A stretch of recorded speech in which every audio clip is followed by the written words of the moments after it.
Institute of International Affairs.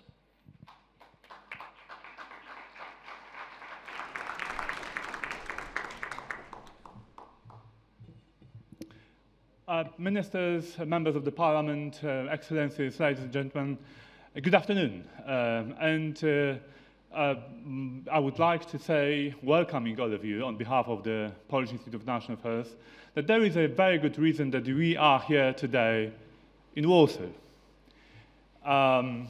Exactly a year ago, the idea was born to create an opportunity for new elected President of the United States to come to Poland and deliver a major foreign policy speech. And in that moment, there was a 1% of chance that this idea may succeed. All people of goodwill contributed to the success. I would like to mention here the leadership of the President Andrzej Duda. I would like to mention here all people working hard in the Polish foreign affairs community. I would like to mention here, last but not least, two institutions which were, since the very beginning, behind the Global Forum. Polish Institute of International Affairs and Atlantic Council, and I would like to mention here also the city of Wrocław. Because initially, we had an idea to organize Global Forum in Wrocław. We wanted to organize a platform for Free Seas initiative there, and President Duda and President of Croatia invited all the leaders to Wrocław. But the reason why we moved here is the President of the United States, Donald Trump, who embraced the idea of Free Seas, who decided to deliver his major foreign policy speech from Warsaw, and now we can celebrate the moment and that the idea succeeded. We have always believed that behind the transatlantic relations, behind a strong bond between the United States of America and Europe, there is a need to have an intellectual powerhouse. And actually, in this moment, we can say that two intellectual powerhouses, Polish Institute of International Affairs and Atlantic Council, contribute extremely well to this moment, that now I have the opportunity to welcome all of you to Warsaw and to the Polish Institute of International Affairs / Atlantic Council event, Global Forum. And having said that, having expressed my warm welcome to all of you, wishing, of course, inspiring discussions, intellectual debates, and a lot of food for thought we could contribute together to the transatlantic relations, I would like to welcome and introduce to the stage Fred Kemper of the Atlantic Council.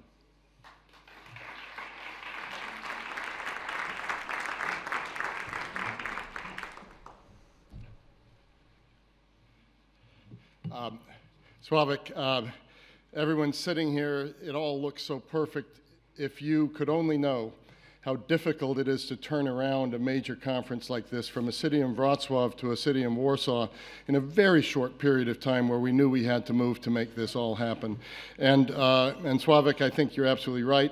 1% may have been overestimating the odds, but we did it, and we just had a speech by the President of the United States doubling down on the collective defense of NATO, giving a strong commitment in terms of energy support for energy independence of Poland. Obviously, we talked about that a little bit already regarding LNG and the deliverers of LNG from the United States. In this case, the first delivery on June 8th from Cheniere to its Polish partners and their partners here of the Atlantic Council as well, and of PISM for this conference.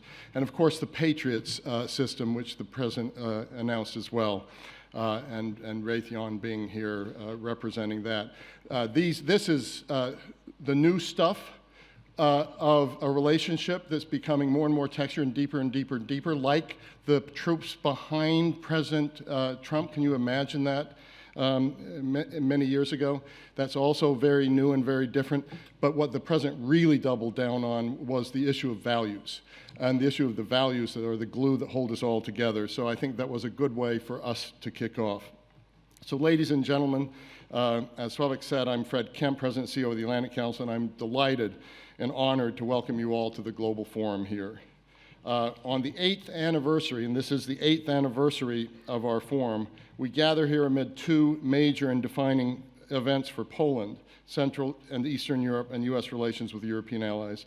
The first visit of U.S. President Donald Trump to Poland, and the 3 Cs initiative hosted by President Duda of Poland and President Kolinda of Croatia. As many of you know, and as Slavik said, we traditionally hold our global forum in the beautiful city of Wrocław with PISM. This year, the historic combination of events compelled us to shift discussions. We find ourselves today at a historic inflection point, not only for Europe and across the globe. We gather here at a time of persistent global turbulence, of rapid change in geopolitical space. Donald Trump talked about it as a challenge for the West, a challenge for Western civilization. I first came here 37 years ago as a young reporter for Newsweek magazine, covering the rise of solidarity. And who would have thought when we were there at that time as reporters that you ever would have had a Poland in NATO or a Poland in the European Union or U.S. troops on Polish soil. And just as those magnificent things happen that one never anticipated, we also have to imagine the bad things that can happen that are unanticipated if we don't take action to build the future. If we don't take action, then as allies, as bilateral relationship, as friends, then less benevolent forces or incoherence and chaos will fill the void. It's 70 years ago since U.S. Secretary of State George C. Marshall announced a plan to rebuild Europe and heal the continent after its near destruction. The Marshall Plan transformed Europe, sadly, Poland not part of it at that time, into a more prosperous and open community. The networks of institutions, relationships, and shared values launched in the plan forged the foundation for stability and prosperity that ultimately came to this part of Europe as well. But a lot of that is now in question. Because of Russian aggression, the migration and refugee crisis, rising populist forces, the lack of economic growth, and the seeming deviation of U.S. leadership in many parts of the world all pose distinct threats to the spirit of the Marshall Plan and the European project more broadly. Belligerent nationalist rhetoric on both sides of the Atlantic promises simple solutions but contradicts the values of Euro-Atlantic community, and that deepens our fractures in transatlantic society. At the Atlantic Council, we believe that strong, stable, and competitive Europe is a fundamental for a healthy transatlantic relationship, and that a healthy transatlantic relationship is the cornerstone of vibrant and stable international system. It was good to hear the President talk about a strong Europe as vigorously as he did today. Failure to have the U.S. and Europe remain committed to each other will make it impossible for us to pursue a global positive agenda for the 21st century. Throughout the history, the world has faced problems that seem at the time to be both perpetual and impossible to solve. But as history has shown, through collective action, the United States, Europe, and our like-minded allies can make a difference. And that's what we are committed to do in these next 2 days as well. There are reasons for hope. The outcome of the French elections injects a new dynamism into discussions about the future of the European Union and Europe. And the recent and explicit U.S. support for Article 5 that we heard today in front of the monument of the Warsaw Uprising underscores continued U.S. commitment to the transatlantic community. President Trump's decision to come to Poland, as Slavik said, further reaffirms the United States' longstanding commitment to our collective defense and demonstrates our strong ties. Words matters, but the U.S. and NATO boots on the ground also express with unequivocal clarity the strong commitment of our community. And just recently, NATO deployed the first of 4 tripwire battalions to Poland, complementing earlier deployments of U.S. troops. In June, we welcomed Montenegro as first new NATO member since 2009. And just last week, NATO Secretary General Jens Stoltenberg announced non-U.S. NATO members will boost their defense spending by 4.3% in 2017. And finally, the Three Seas Initiative is living proof of the value of multilateral approaches and coordination. It is a truly transatlantic project that promises significant geopolitical, geostrategic, and geoeconomic outcomes. As we understand it, and you'll hear more about this in other sessions, the document has been signed to push this ahead by the leaders of the Three Seas Initiative, so we can now go to work on backing this initiative at PISM and at the Atlantic Council. From the Baltic, Black, and Adriatic seas, this unites 12 countries in Central and Eastern Europe by fostering a north-south infrastructure in the telecommunications, energy, and transportation sectors. Cultivating renewed American interest, this year's summit will contribute to the development of a decisive strategic tool that counters European energy dependence on Russia. As President Trump said, ending being held hostage by a single energy supplier. The US and Europe are two regions tied by common values. The Atlantic Council is as committed and as determined as ever in our 55-year history to promote effective leadership that will yield effective solutions. The Global Forum, whether it takes place as it does today in Warsaw or as it has before now in Wrocław, and is above all a platform on which we seek to facilitate the realization of meaningful responses to the challenges we face. Which brings me to just a couple of words of gratitude, since we at the Council are stronger with partners just like the US is stronger with allies. First and foremost, I want to salute Sławomir Dębski and our friends at the Polish Institute for International Affairs. They've been our steadfast partners in the organization of the forum through many bumps in the road. But we've ended here successfully, and I hope you'll agree at the end of this productively. And thank you, Sławek, also for your kind words earlier. I also want to thank Mayor Rafał Dudkiewicz and his amazing city of Wrocław, which has hosted this forum in years past. And finally, massive thanks to our entire team at the Atlantic Council and team at PISM, who put this together in just 3 weeks, a process that normally takes 8 months. So well done. And on that note, I'd now like to invite Wrocław Global Forum Director Michał Kobosko to the podium. Thank you once again for joining us, and let's engage in the rich debate and the rich discussion of issues that we've come here to do. Thank you.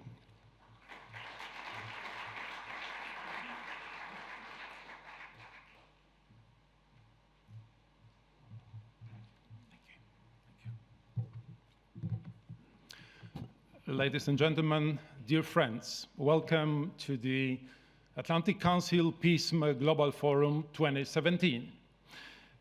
Ladies and gentlemen, Fred tends to call me a director of the Wrocław Global Forum, which may sound a bit odd while we are still sitting here in the middle of Warsaw, in the heart of Warsaw.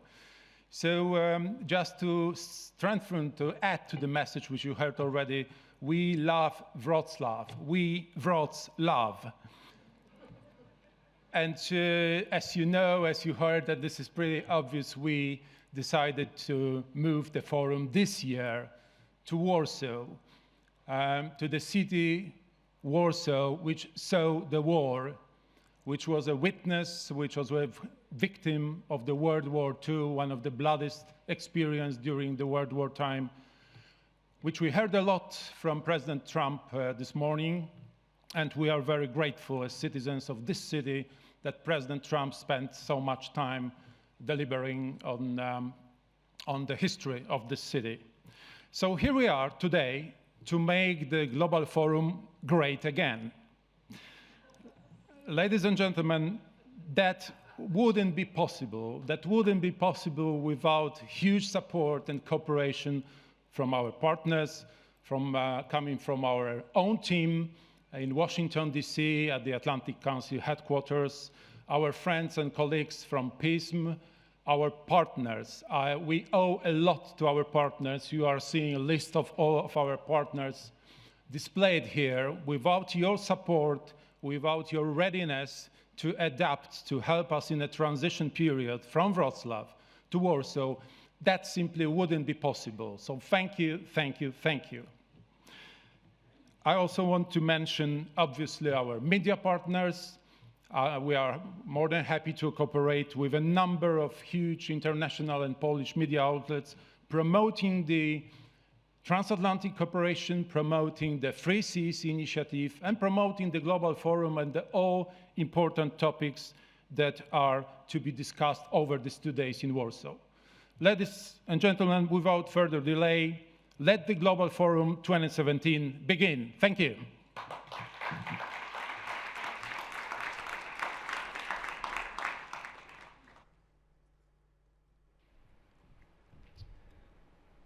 Ladies and gentlemen, this concludes the welcoming remarks for the Global Forum 2017. Please remain seated as the first panel discussion will now begin. Please welcome to the stage Terry Schultz, freelance journalist, cooperating with American and European media, the moderator of the first panel discussion of Global Forum 2017.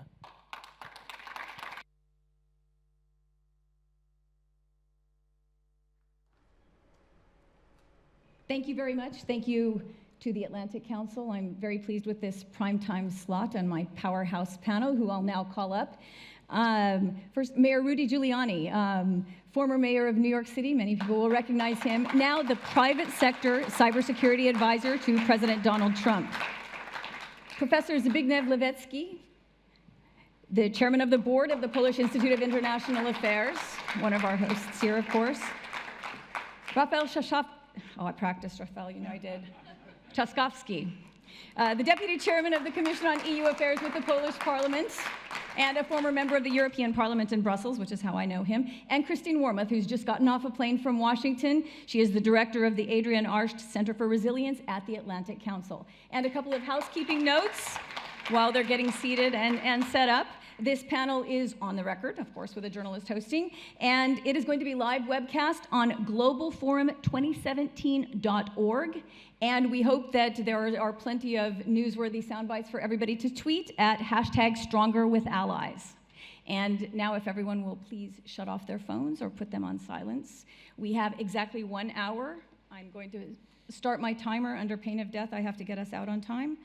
And I am going to start with a question to Professor Lewicki.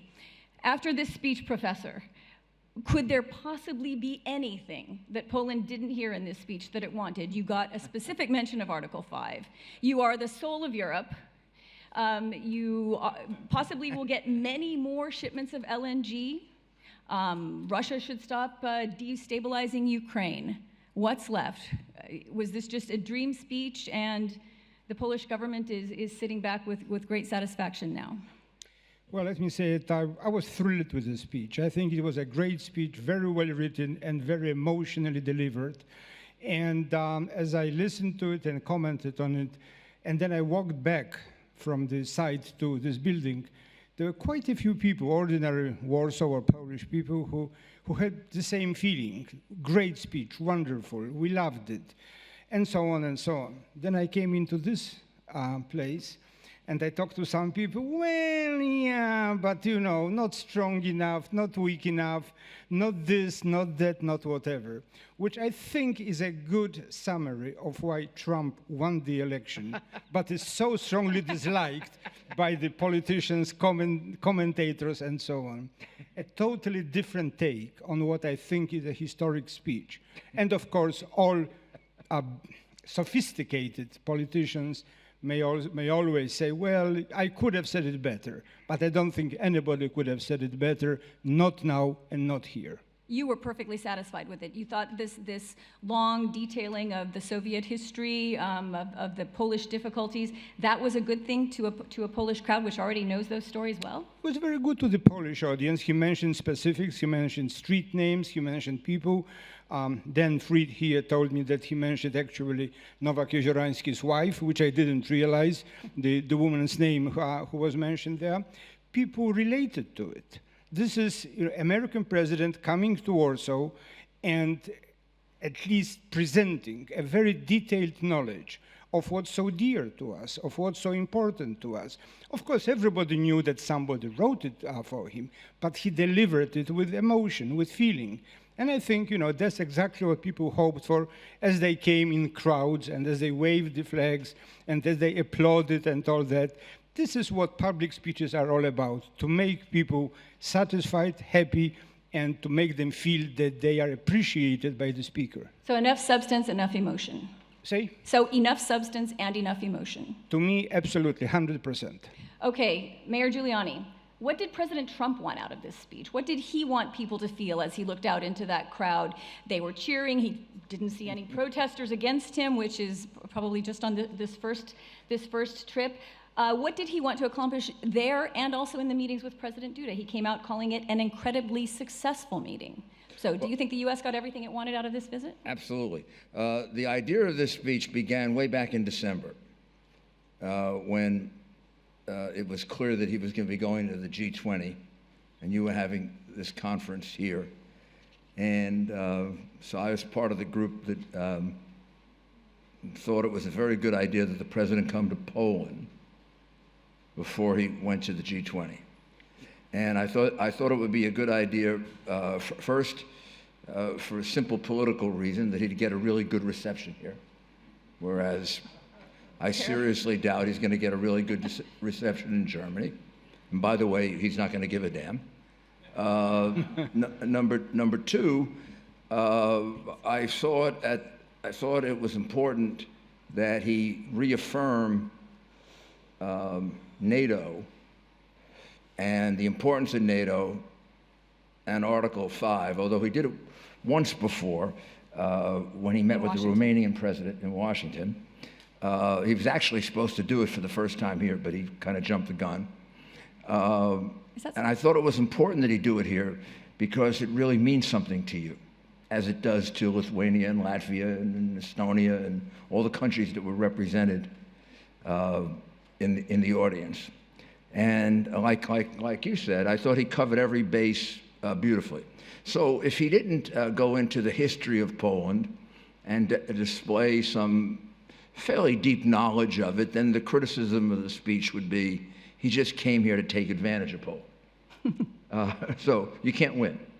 I thought he showed something that I saw him do many times during the campaign. He really does have a particular love for the Polish people.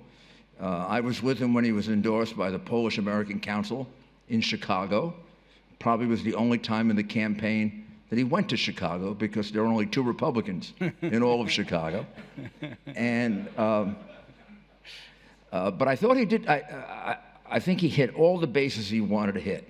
It was a perfect place to make the point that everybody should contribute their fair share to NATO, since you do. And I know that irritates the hell out of Germany and a couple of other countries, but They might not give a damn. as an American, I can't understand why no other American president had the courage to say, hey, if we got an alliance and you got standing behind that alliance, the greatest military in the history of the world, the United States of America, hey, you could put your fair share in too. I know that in some of the Iraq war, some of the NATO participants, although they contributed military, the military wouldn't fight. The American military would fight, and the Canadian military would fight. And I have friends that, I won't mention the countries, that say the countries contributed observers, not soldiers. So somebody's got to kick NATO in the ass and wake it up. Wake it up to the fact that we all got to contribute, and we have an existential threat of, and notice he used the words, Islamic extremist terrorism. Our prior president for 8 years never used those words. Really important to defeat an enemy, to identify him. If you can't identify him, you can't defeat him. If you can identify him, you're halfway on the way to defeating him if you have the kind of resources that we have. Here's the thing that surprised me and that I loved about the speech. It was a ringing endorsement of Western civilization. And boy, do we need that. Because in this relativistic age in which we live, we treat Western civilization, in America, I don't know about in Europe. In America, we don't even teach it anymore. We treat Western civilization like oh, it's just one of those other civilizations. And look, we wouldn't have democracy if it wasn't for Western civilization. It wasn't invented in Asia, it was invented in Athens, and then Rome, and then we can go on and on and on and on. I don't think we'd have the value of the human life if it wasn't for Western civilization, starting with the Greeks and the Jews and the Christians, the single value of life, the importance of man to God that the Jews gave us in the Old Testament and God becoming man that the Christians gave us in the New Testament.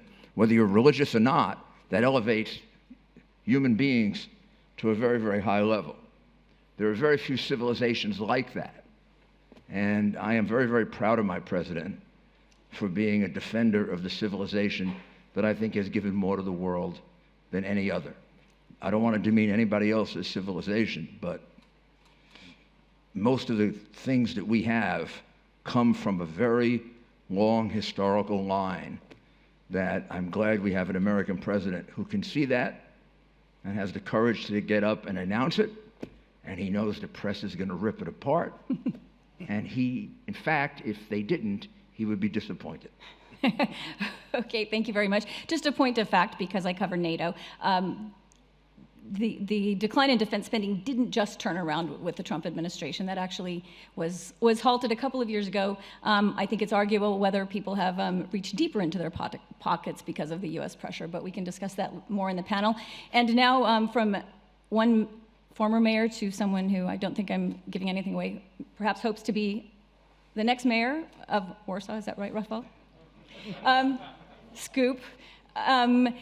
So we've had two complete thumbs up on the speech. One thing that President Trump did not talk about was the European Union, and that may suit the Polish government just fine. But do you think that that was something that should have been brought up? Was it not necessary in a speech like this? And as energy is a key theme of the 3C Summit and will also be high on the agenda in Hamburg, can you talk a little bit about this sort of minefield in the energy field that the US and Poland are on one side of the Nord Stream 2 project, Germany, many other European countries on the other side? Can you talk a little bit about how energy will play out and as we look forward into the next couple of days of President Trump's visit in Europe? Thanks. Well, first of all, welcome to Warsaw. It is a great city, as acknowledged by the President of the United States himself. But answering your questions, first of all, if I'm not mistaken, Europe was mentioned at the end of the speech. The President said that Europe has to be strong. The European Union. Yeah. Well, Europe and the European Union is almost the same. But when we say that Europe has to be strong, it sends a very powerful signal. And it also sends a very powerful signal to our Polish administration, because Poland will be an important ally to the United States only when it's a strong and credible partner within the United States and a strong member of the United States. So I think that this signal was sent, and that's very good. And obviously, you know, me being an expert on the European Union, I could have expected a bit more. I'm from the opposition, so I can always try to point to some disappointments and so on and so forth. But to tell you frankly, I mean, better is the enemy of the good. The important thing is that this speech is not used in order to actually divide the European Union or to take sides. And I think that there was nothing in this speech which could serve that kind of interpretation. I mean, Europe has to be strong, Western civilization has to be defended, and we need to do it together. That's a strong signal, and I think that we can all subscribe to that. Now, when it comes to energy, yes, it is a minefield, obviously, because there are certain projects on the way, Nord Stream 2 being one of them, which are not, first of all, in agreement with the energy security policy of the European Union itself, and definitely does not contribute to the security of this continent when it comes to energy security. And we've been always trying to fight for more energy independence from suppliers with a shady reputation, let me put it this way. And obviously, the decision, first of all, of the American Senate to be tough on sanctions when it comes to companies which actually undermine the energy security of the Western world was a good decision. And also very strong words of the American president also, I think, will help us all within the European Union to think about what we really want to achieve. And we need to achieve energy independence. But obviously this question is fraught with difficulty. Certain member states did not even want to discuss it within the European Union because they were saying that this is purely a business matter. Well, guess what? It's not. It's not a purely business matter. It should be discussed within the European Union, and we should take the right decisions. We should be as independent of suppliers with shady reputation as possible, because if we don't, I mean, it has huge geopolitical implications. But having said that, I don't think, and let me say it quite loud and clearly, that we should try to look for excuses to divide the European Union into members who understand what European integration is all about, who understand what energy security is all about, and so on and so forth. We need to discuss it together and come to the right conclusions. But it's good, and we need to know that, and we need to subscribe to that the United States of America, regardless of what many people thought or interpreted, stands side by side with the European Union, with NATO, when it comes to defending our integrity, defending our values, defending our security. And two last things I want to say.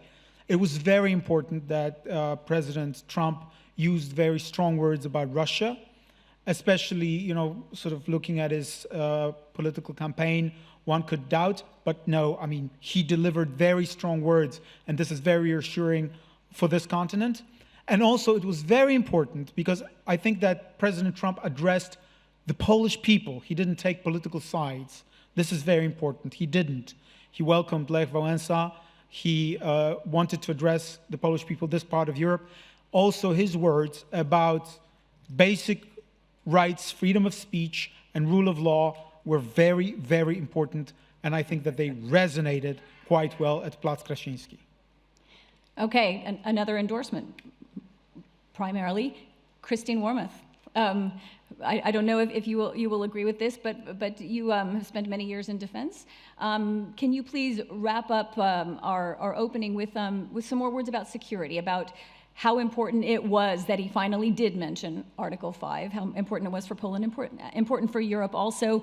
And was this a zero-sum speech?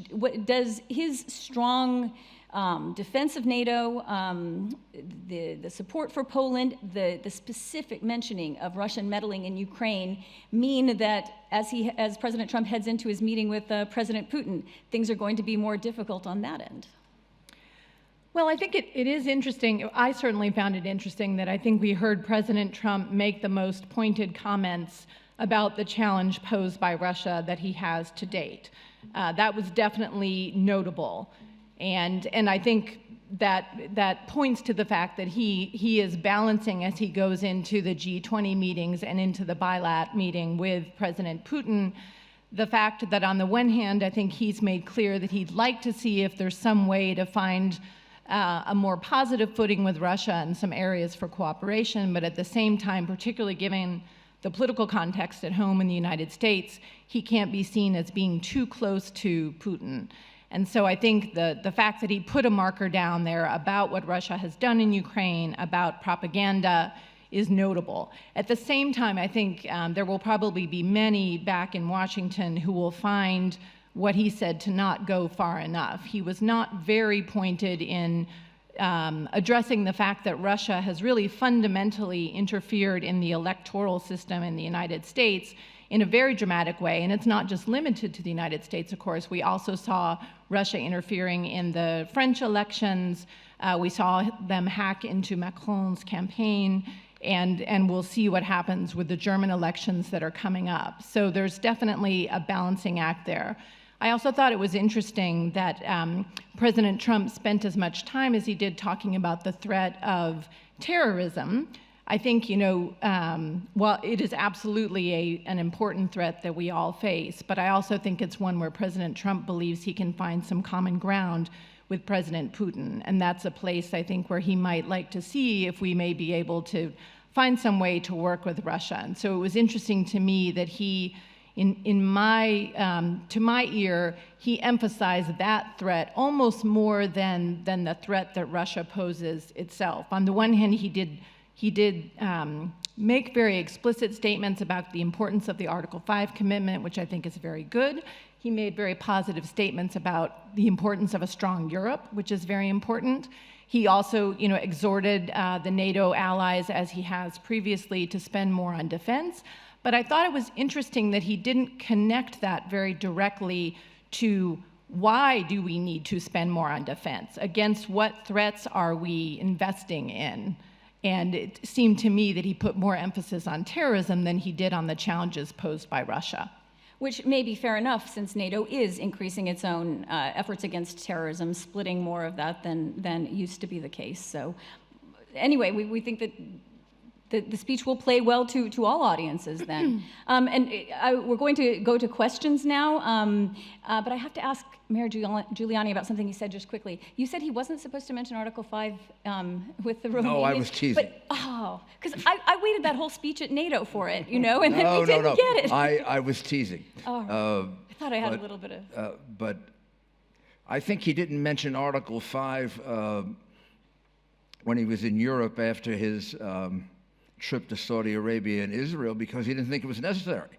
He did, in that speech, talk about support, mutual support, military support, and I don't think Article 5 was left out for any specific reason. The press made a big deal out of it. And to be fair, there are plenty of people who say we shouldn't be focusing on the mention of it. And then a few weeks later, when the president of Romania visited, during the press conference, he mentioned Article 5. And then again today. So I was kind of teasing before. I also should tell you, having campaigned with Donald Trump for 6 months, having participated in writing some of his speeches, he writes a lot of his own speeches. And that the idea, someone mentioned, it was a written speech. I can guarantee you on the plane over, he went through that speech, ripped it apart, turned it around, and made it his speech. He almost can't give a speech that somebody else writes. He has to turn it around into his own. And I think it was right to put more emphasis on terrorism than Russia for the following reason. He's going to get to talk to Putin. Putin's a really bad guy, but he's a guy we can negotiate with. We have points of great difference with him, and we have points of hopefully mutual areas in which we can work with him. We can deal with him as I consider, bad person.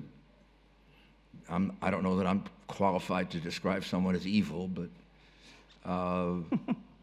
he's not particularly the kind of guy I'd want to spend a lot of time with. On the other hand, you can negotiate with him. Tell me the Islamic radical terrorist you can negotiate with. Tell me who he is. I mean, could we negotiate with bin Laden? Can we negotiate with the people who run whatever remains of Al-Qaeda? Or now the 50 different subgroups that have gone into 50 different countries that are part of ISIS or ISIL or Daesh or whichever one of these names you want to use. Tell me who you can negotiate with. There's nobody to negotiate with. So I'm not in any way defending Putin. I certainly wouldn't do it in front of a Polish audience if I was going to defend him at all. But there is a difference between somebody you can negotiate with and somebody you can't. Now, here's the second part of it. When you negotiate with him, you better know how to negotiate. Look, you can negotiate with Hitler, but Chamberlain didn't know how to, right? And gave away Europe. We come out of an 8-year administration in which we didn't know how to negotiate. This president knows how to negotiate. He's been doing it all his life. He's tough as nails. He knows exactly what he wants. And, you know, we had 8 years of a KGB agent. I used to be a prosecutor, so I know about matters of life and death. And I also used to be the third-ranking official in the Justice Department during the latter part of the Cold War, so I know the KGB. And we had a president who was basically a pacifist, negotiating with him and giving away the nuclear defense of Poland and the Czech Republic to reset the relationship with Russia and asking for nothing in return. Donald Trump will not ever give you anything without getting something in return. Well, all eyes are on It's Friday. not of his nature. So I would love to be a fly on the wall between the two of them negotiating. I watched Oliver Stone's interview of the 4-hour interview of Putin, which I highly recommend, not because Stone was tough on him. There'll be 20 questions you would have wanted him to follow up on that he didn't, and because he's a sycophant, he didn't. But it is very illuminating as to Putin and the way Putin thinks and how damn smart he is, which makes him even more dangerous. Well, speaking of questions, let's open questions to the audience. I'm going to take 3 at a time. We have about 30 minutes. Please stand up, identify yourself. Please be short, no speeches. And remember, hashtag Stronger with Allies. Yes, please wait for the mics. Thanks. Thank you for the opportunity. My name is Karol Kras. I'm a president of the Polish Business Society at the London School of Economics. And as a student and a journalist, I love free speech and I love democracy. And my question is to Mayor Giuliani. So you and President talk about democracy and the values and the Western values that we all share. But what he does and what our Polish government right now does is they cherry pick the aspects of democracy that they like. And so free speech and free media are constantly deprecated and they constantly turn the people against independent media and independent sources. So, and to whom is your question? The question is, what actual values do President Trump stand for in terms of Western society? It certainly is not dialogue, understanding, and compassion. It's hard. Wait, we're going to take 3. Let's take 3. Otherwise, we're going to run out of time. Just hard to understand the question. I'm not sure it was much of a... Hi, just perhaps even to continue in that line, I would like to ask everyone on the panel, but Mayor Giuliani first. Democracy is also about respecting human rights, and your last name comes from Italy. Refugees were not mentioned. Europe is dealing with a huge issue of refugees and the wars that have been started in the Middle East and elsewhere, which once were the partners of the West and working together. So that's number one. Second, climate change. It's a bigger threat than anything, again, was not mentioned and continues to be ignored by President Trump and this administration. And the third, which is a very big issue at home, is the issue of threat of guns and gun industry. There are hundreds of young Americans that get killed. I come from Newtown, where 28 kids were killed from guns, industries that manufacture guns, as biggest threat, and still continues to be ignored. So, and how do you turn this into a question? The question is, where do we stand, where do we land in terms of really putting the people in the center of the policies, rather than talking about them and continuing to actually ignore the biggest threats to the people themselves? Okay, one more. Yes, ma'am. Thank you very much. Dr. Katarzyna Pisarska, I'm the director of the European Academy of Diplomacy.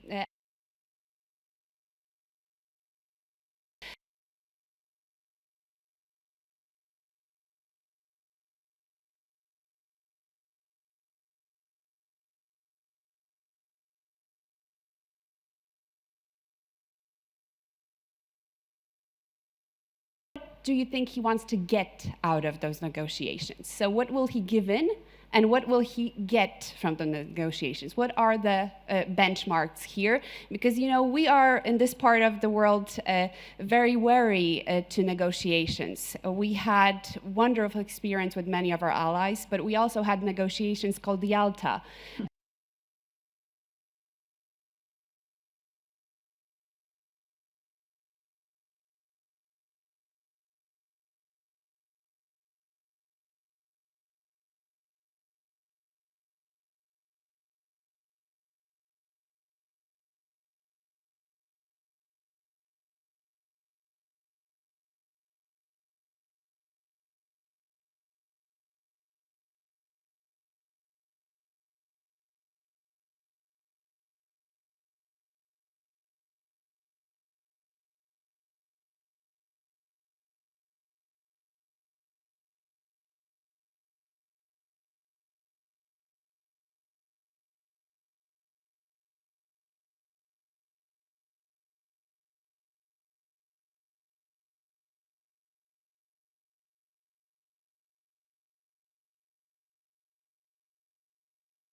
Get the advantage of the other over the next 2 to 3 years. But it's going to take over 2 to 3 years. I mean, it took Ronald Reagan 6 years. I mean, he had to walk out of Reykjavik in order to accomplish what he accomplished. That was 6 years of negotiating. It didn't happen all at once. It took him a while to figure out, even when Gorbachev took over. First meeting with Gorbachev, he wanted to learn about him and find out about him and how can I manipulate him? And I'm sure Putin will be doing the same thing. Let me give the other panelists a chance to come in. What should we be looking for out of this meeting? Do you think that it's okay to have this high-profile meeting, the one we've been waiting for since President Trump took office? Is it okay to just have a get-to-know-you session? No, I mean, first of all, a very strong signal was sent that, you know, President Trump came first to this part of Europe and said quite a few strong words when it came to Russia, when it came to the security guarantees. And obviously, I mean, you can criticize President Trump, and obviously, you know, I'm not gonna say that I agree with him on everything, but no one can conceivably say that he's got no guts. So I expect that he's gonna be very, very serious and tough in his conversation with Putin. And for me, it is important because, you know, obviously, politicians say very different things in their political campaigns. Then everyone waits for what's going to happen once they're in office. And I have to say that I like this tough language because we need tough language and we need to stand side by side when it comes to Russia's aggressive stance. So I hope that President Trump, when he's there, you know, eye to eye, he's going to say to Vladimir Vladimirovich, you know, listen, I mean, you got to rethink your policy if you want to do business with us, because if you don't, I mean, I'm just not going to condone that. And I think that you know, I expect President Trump to show some spine, and I think that I'm not going to be disappointed on that. Christine, free speech and climate change aren't going to come up, are they?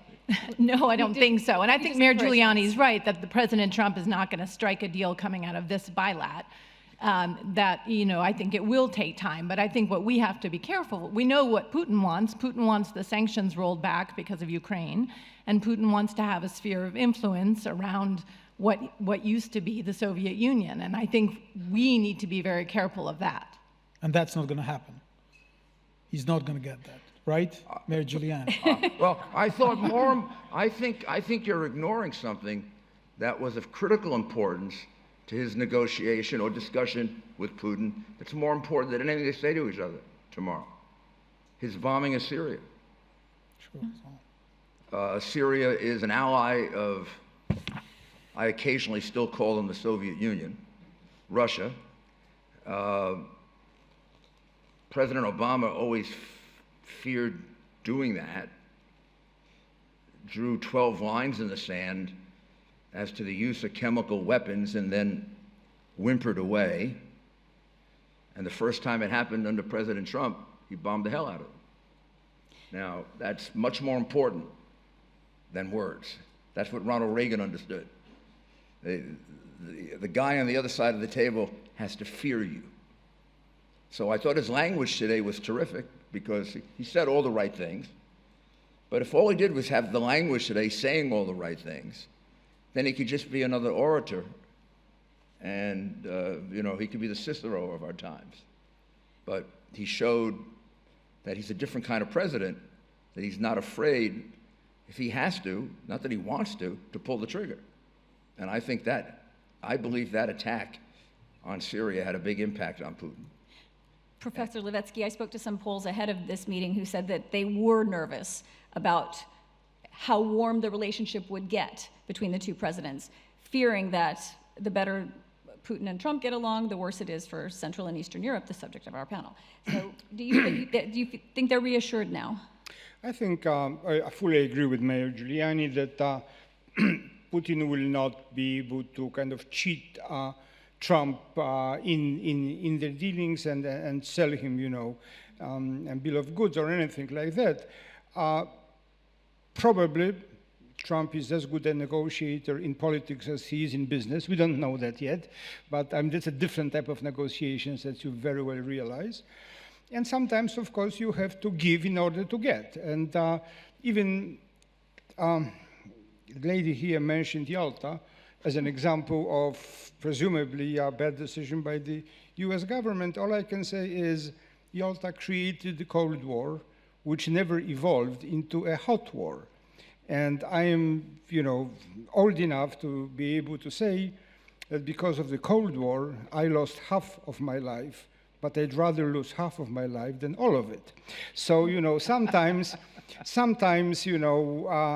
things we take for granted, as Yalta being an example of selling out or whatever, actually is not so. Because think of the alternatives. Think of what could have happened in 1956 over Hungary, 68 over Czechoslovakia, over Vietnam for that matter, over Korea for that matter.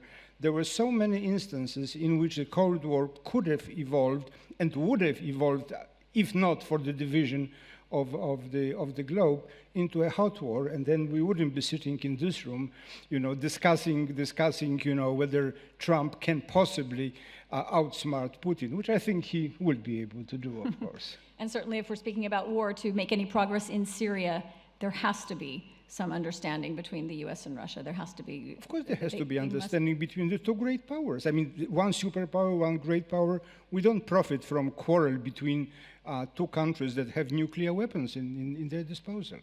We'll take another round of questions. Rafael, Yeah, you want to mention something? no, because there were two other questions Yes. which are quite important, and I would want to address them. One is obviously the question of rule of law and, the values of a democratic society. In both countries. In both countries, right. And I'm an expert on Poland, and obviously I'm a member of the opposition, so I have to take a shot at that. But my impression is this, as I've said, politicians say different things in their electoral campaigns. Unfortunately, there is more and more populism, and I cannot tell you that I'm a greatest fan of what Donald Trump said during his electoral campaign. And I quite strongly disagree with some of the things that he said. At the end of the day, when he came to the office, yes, I'm reading his tweets. I am familiar with some of his opinions, which, to put it mildly, are not my cup of tea. But at the end of the day, he's not really undermining the democratic values of the American society. I mean, I've never seen him trying to rip the Supreme Court apart or to question the judicial authorities, the highest judicial authorities of the land. Whereas that's exactly what is happening in Poland, where our constitutional court is being paralyzed by this government, where our diplomacy and our civil service is completely paralyzed by this government.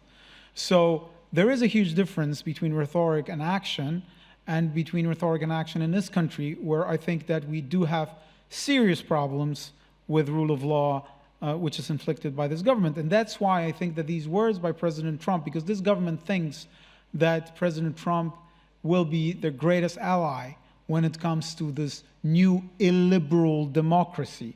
But I think that they will be, at the end of the day, mistaken. Taken part, you know, as I say, putting apart the rhetorics, it is different. And especially also what is happening even with using Trump's rhetoric on media, but what's happening in this country when it comes to the public media, it's much, much worse. I know that some of you are English speaking, but if you were to hear the propaganda that we have on the media in this country, you wouldn't believe your ears. And one more comment on the questions on migration and climate change and so on and so forth. On the one hand, I understand that, you know, President Trump wanted to deliver a very strong message, and he did, on security of this continent, on the role of this part of Europe. It was impossible for him to address all the challenges. But yes, I mean, I think that we would expect the American administration to be a bit more vocal on questions such as migration, where, yes, we need to, first of all, resolve all the problems from which, you know, migration stems. We need to be tough on borders. We all know that. But on the other hand, we also need to show compassion to the refugees who are actually fleeing those terrorists and who have no place to go. And we need to show at least token solidarity. And I hope that the Supreme Court, when it will debate the issue of migration further, it will actually treat refugees differently from anyone else knocking on the American doors, because we really need to do things together, the civilized part of the world, the Western civilization, when it comes to refugees. We just cannot hide our head in the sand and build our policy on fear, because this is one of the most dangerous things, and that's happening precisely in this country, building policy on fear. Well, that's not going to lead us anywhere. Not only this country, that's rampant in Europe. Can we have another round of questions? Could I would just like to get to something the gentleman here said about President Trump attacking the freedom of speech, or and I think the point that you just made is very important. President Trump doesn't attack the freedom of speech. He exercises freedom of speech. Attacking freedom of speech is taking away your right to speak. Well, the American media speaks a lot, and a lot of them are very hostile to him. He hasn't closed them down. Well, that's absurd. No. What you just said is absurd. He's not going to. Well, what you just said is an absurd insult to the president of my country, that he would close down a newspaper. First of all, he couldn't. Number two, although the president criticizes very strongly sometimes the decisions of courts, as I did when I was the mayor, there are a lot of court decisions that I criticized and thought were wrong. I'm a lawyer more than a politician. I think if the courts are right half the time, that's pretty good. But that doesn't mean I'm going to close the courts. President Trump has never advocated changing our judicial system or closing down the courts or following the orders that they issue that he disagrees with. When I was mayor of New York, courts issued orders that I thought were dangerous and stupid, but I had to follow them until I could get them reversed by a higher court. The fights between the White House and the media don't seem to be serving anybody at the moment. And well, to be a journalist they are. now, that is what free speech is about. He's not. When President Trump says that the New York Times is a prejudiced left-wing newspaper, that spends its front page attacking him when far more important things are going on in the world, that is a perfectly valid exercise of democracy. He has an absolute right to say that, just like they have an absolute right to criticize him. He's not advocating closing him down. He's fighting for himself. That's what democracy is about. Okay, now I'm really gonna Alexander get to another Hamilton and Thomas Jefferson, who were greater lovers and creators of democracy than all of us in this room combined, used to write vicious, horrible attacks on each other and on their newspapers. But they never took away the other's right to do it. That's the distinction. In fact, the more argument there is in democracy, the more vital it is. Okay.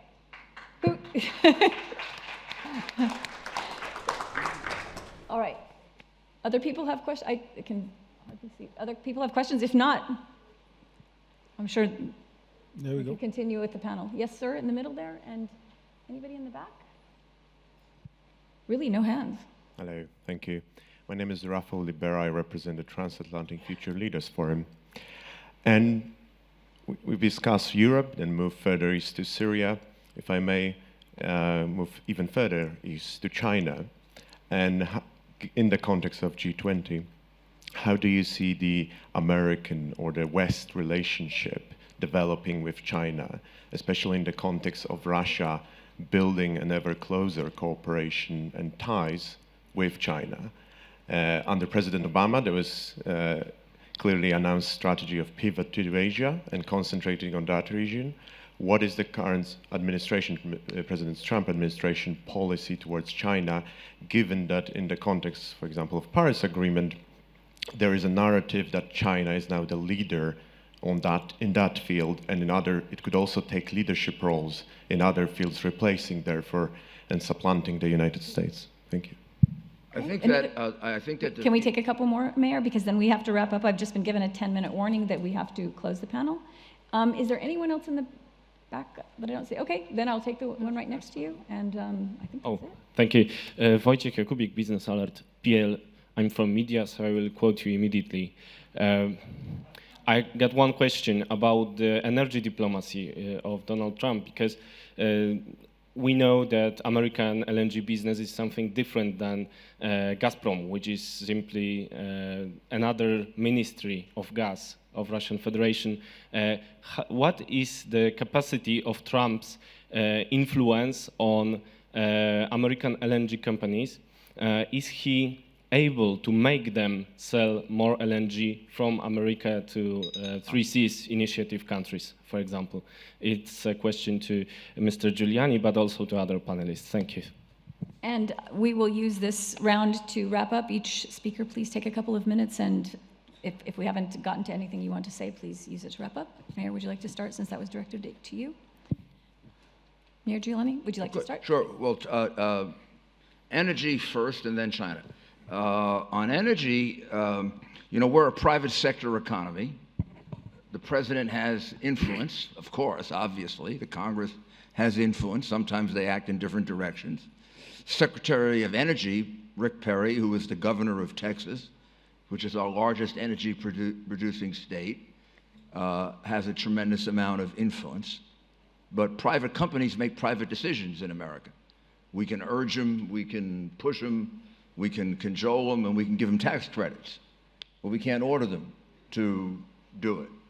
There is a very strong view in the Trump administration, probably embodied in the energy secretary, that I actually delivered this message here in December. It was only a few days after Rick Perry had been picked as energy secretary, that he wants America to be an energy exporting country of major proportions. Largely because we found out 8 or 10 years ago that we have incredible resources of natural gas in the United States, possibly the second or third largest in the world. And then we found out through horizontal drilling that next to that we have oil. Probably not as much, but a lot. So on energy, the administration will be very, very very, very adamant about pushing us to be an energy exporting country to the extent that you can push the private sector. China is a riddle. That's a joke, really. It comes from the opera Turandot, Puccini's opera about China. China is a riddle. It'll always be a riddle because it's an enormously complex country. So I think his main concern right now, and I was actually surprised, although I think it was good, they didn't mention North Korea in today's speech. It would be kind of off the subject, but not off the subject of probably the most important thing that's facing us right now. And I think that he is going to try very hard to use China to pressure North Korea. After his first meeting with the president of China, he was rather encouraged that China would do that. And now I think he's rather discouraged, like his predecessors have been. Obama, Bush, probably going back to Clinton, all tried to get China to push North Korea, and they all failed. So I think if you want to start thinking about, unfortunately, we are now discussing the United States military options. But if China doesn't step up, he is a president that will consider and not be afraid to take military action if China doesn't put the pressure. I mean, the shame of it is that China could stop it in a moment because they completely support North Korea and nobody else does. And if China doesn't, he's not going to, I can guarantee you of this, he is not going to allow North Korea to develop a missile that can reach Hawaii. It isn't going to happen. It'll get taken out before it happens. I will guarantee you of that. Thank you, Professor. Yes, your wrap-up comments?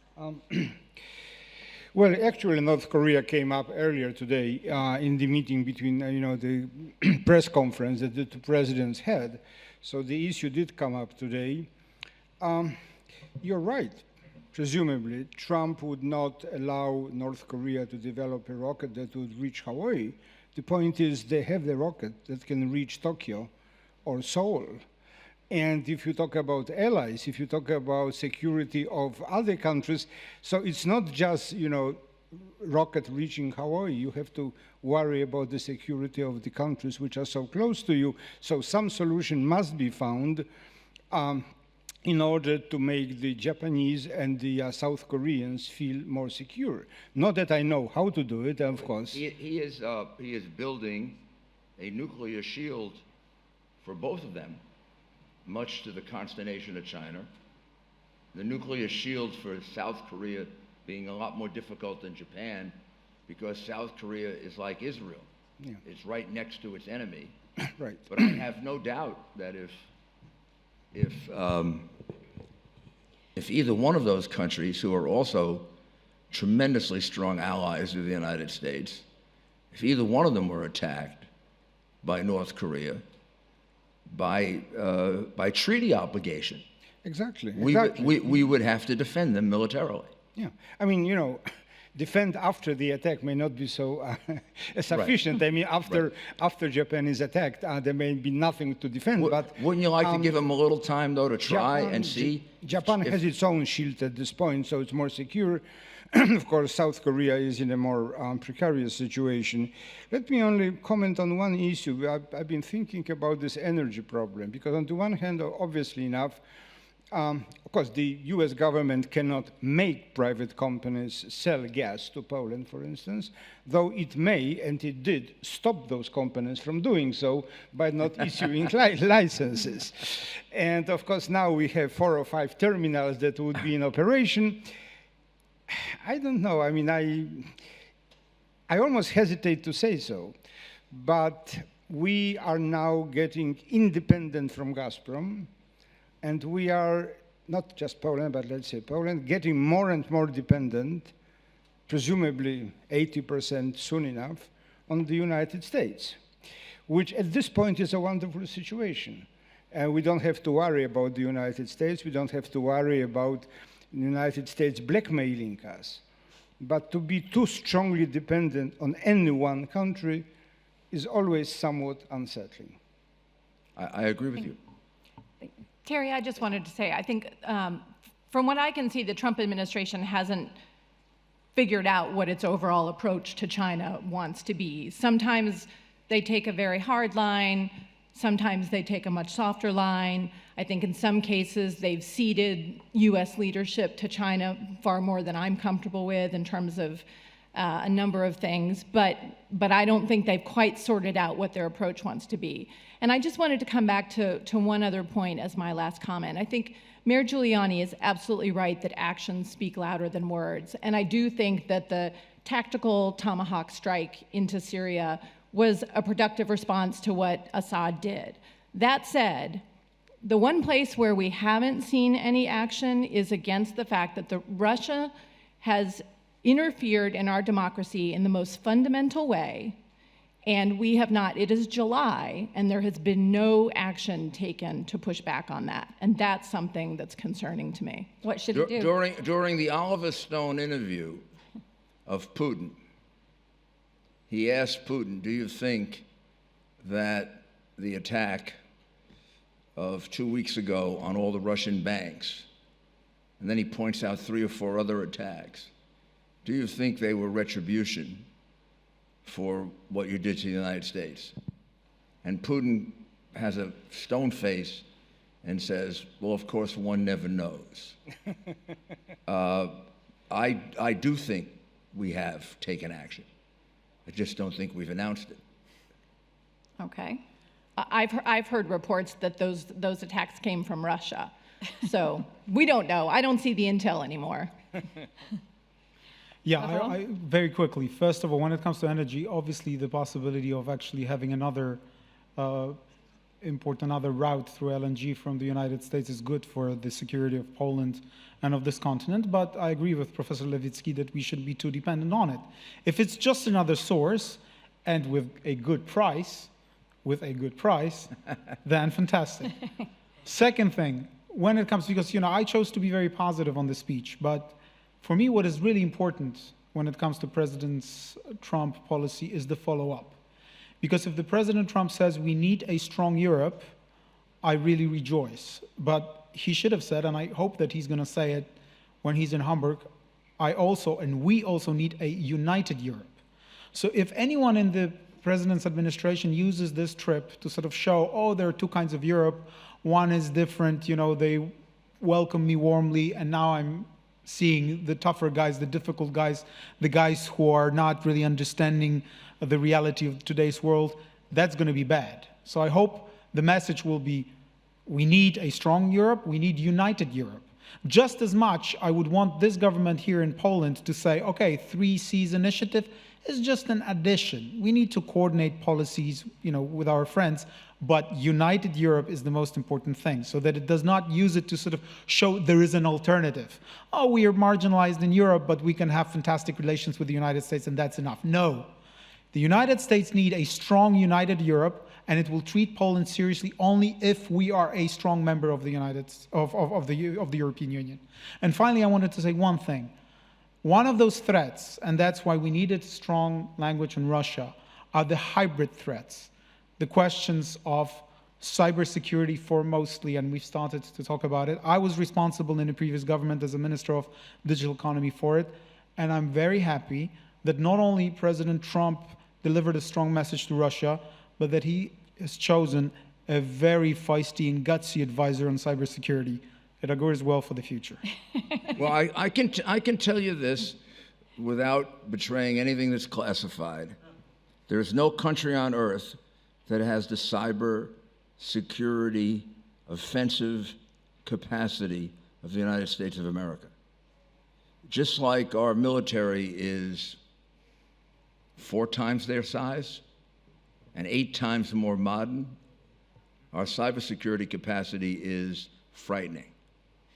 It's absolutely frightening what the United States can do with cybersecurity.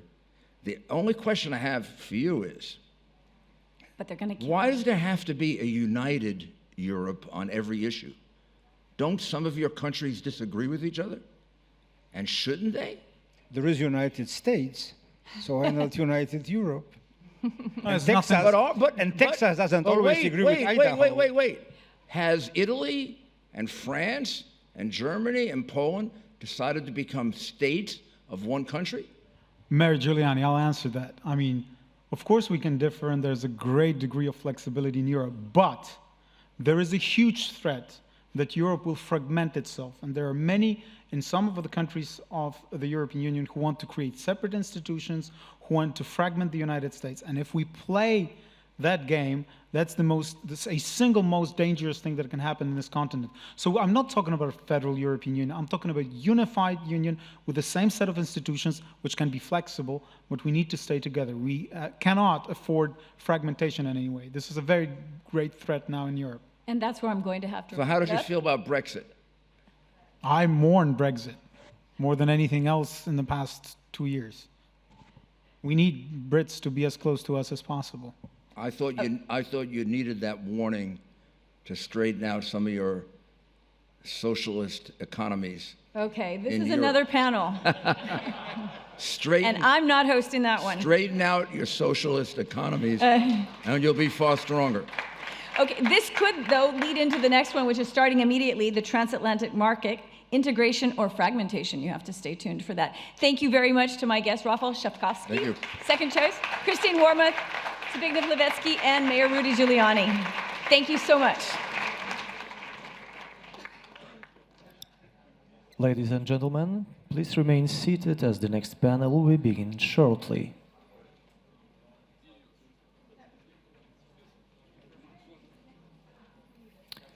Please welcome to the stage Jacek Stawiski, journalist at TVN24BIS. Mr. Stawiski will be moderating the next panel, the Transatlantic Market, Integration or Fragmentation.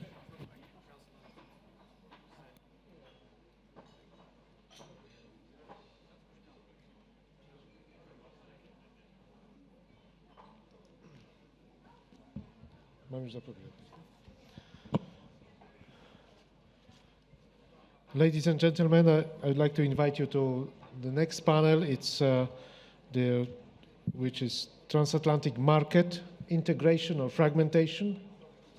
Good to see you. Hello.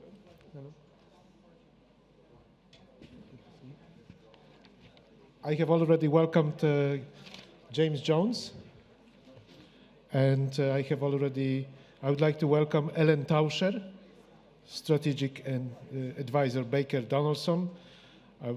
Thank you. I would like to welcome Daniel Dajanu, Member of Board, National Bank of Romania, and Wojciech Fetko, Member of Board, Polish Agency for Investment and Trade. Just to inform you, this session is on the record. It's live webcasted on globalforum2017.org. Please engage on Twitter by using the hashtag #StrongerWithAllies. And please remember, silence your phones. Transatlantic market, integration or fragmentation.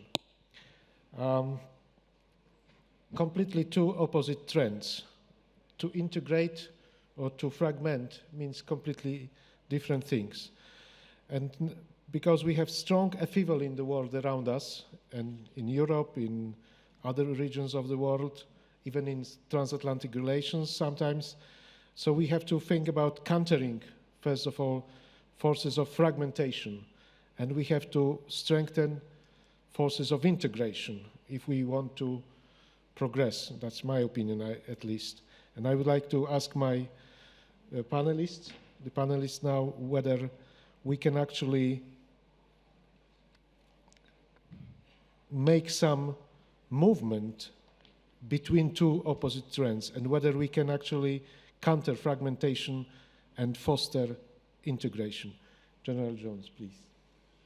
Well, I'm hoping that we'll have strong consensus that integration is certainly better than fragmentation. And I think one of the principal themes of this conference being the 3 Cs initiative, which I was very pleased to hear endorsed by the President of the United States, represents, to me, a great opportunity for such integration. We're talking about a region that has about $3.3 trillion worth of GDP. We're talking about a project that, if realized, will significantly affect the flow of energy. It'll reduce dependence of energy from the east. It'll create opportunities to build infrastructure, railroads, roads and the like, and telecommunications, among many other satellite businesses that will spring up along the side of it. So the vision for the 3 Cs initiative has at its core not just energy security, but economic security as well. Not just for Central and Eastern Europe, but for all of Europe. So I think that the enthusiasm as a result of the speech should be palpable.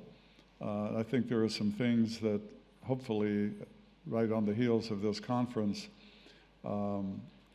member states of the 3 Cs initiative would want to see started, and much of that has economic overtones to it. So to start off this panel, I'm very much for integration as much as possible. I think that that's the view of from the U.S. side of the House, looking at Europe in general. We want to see a strong Europe, not only militarily secure, not just in cybersecurity, not just in any specific venue, but a strong, stable Europe and underpinned by economic integration.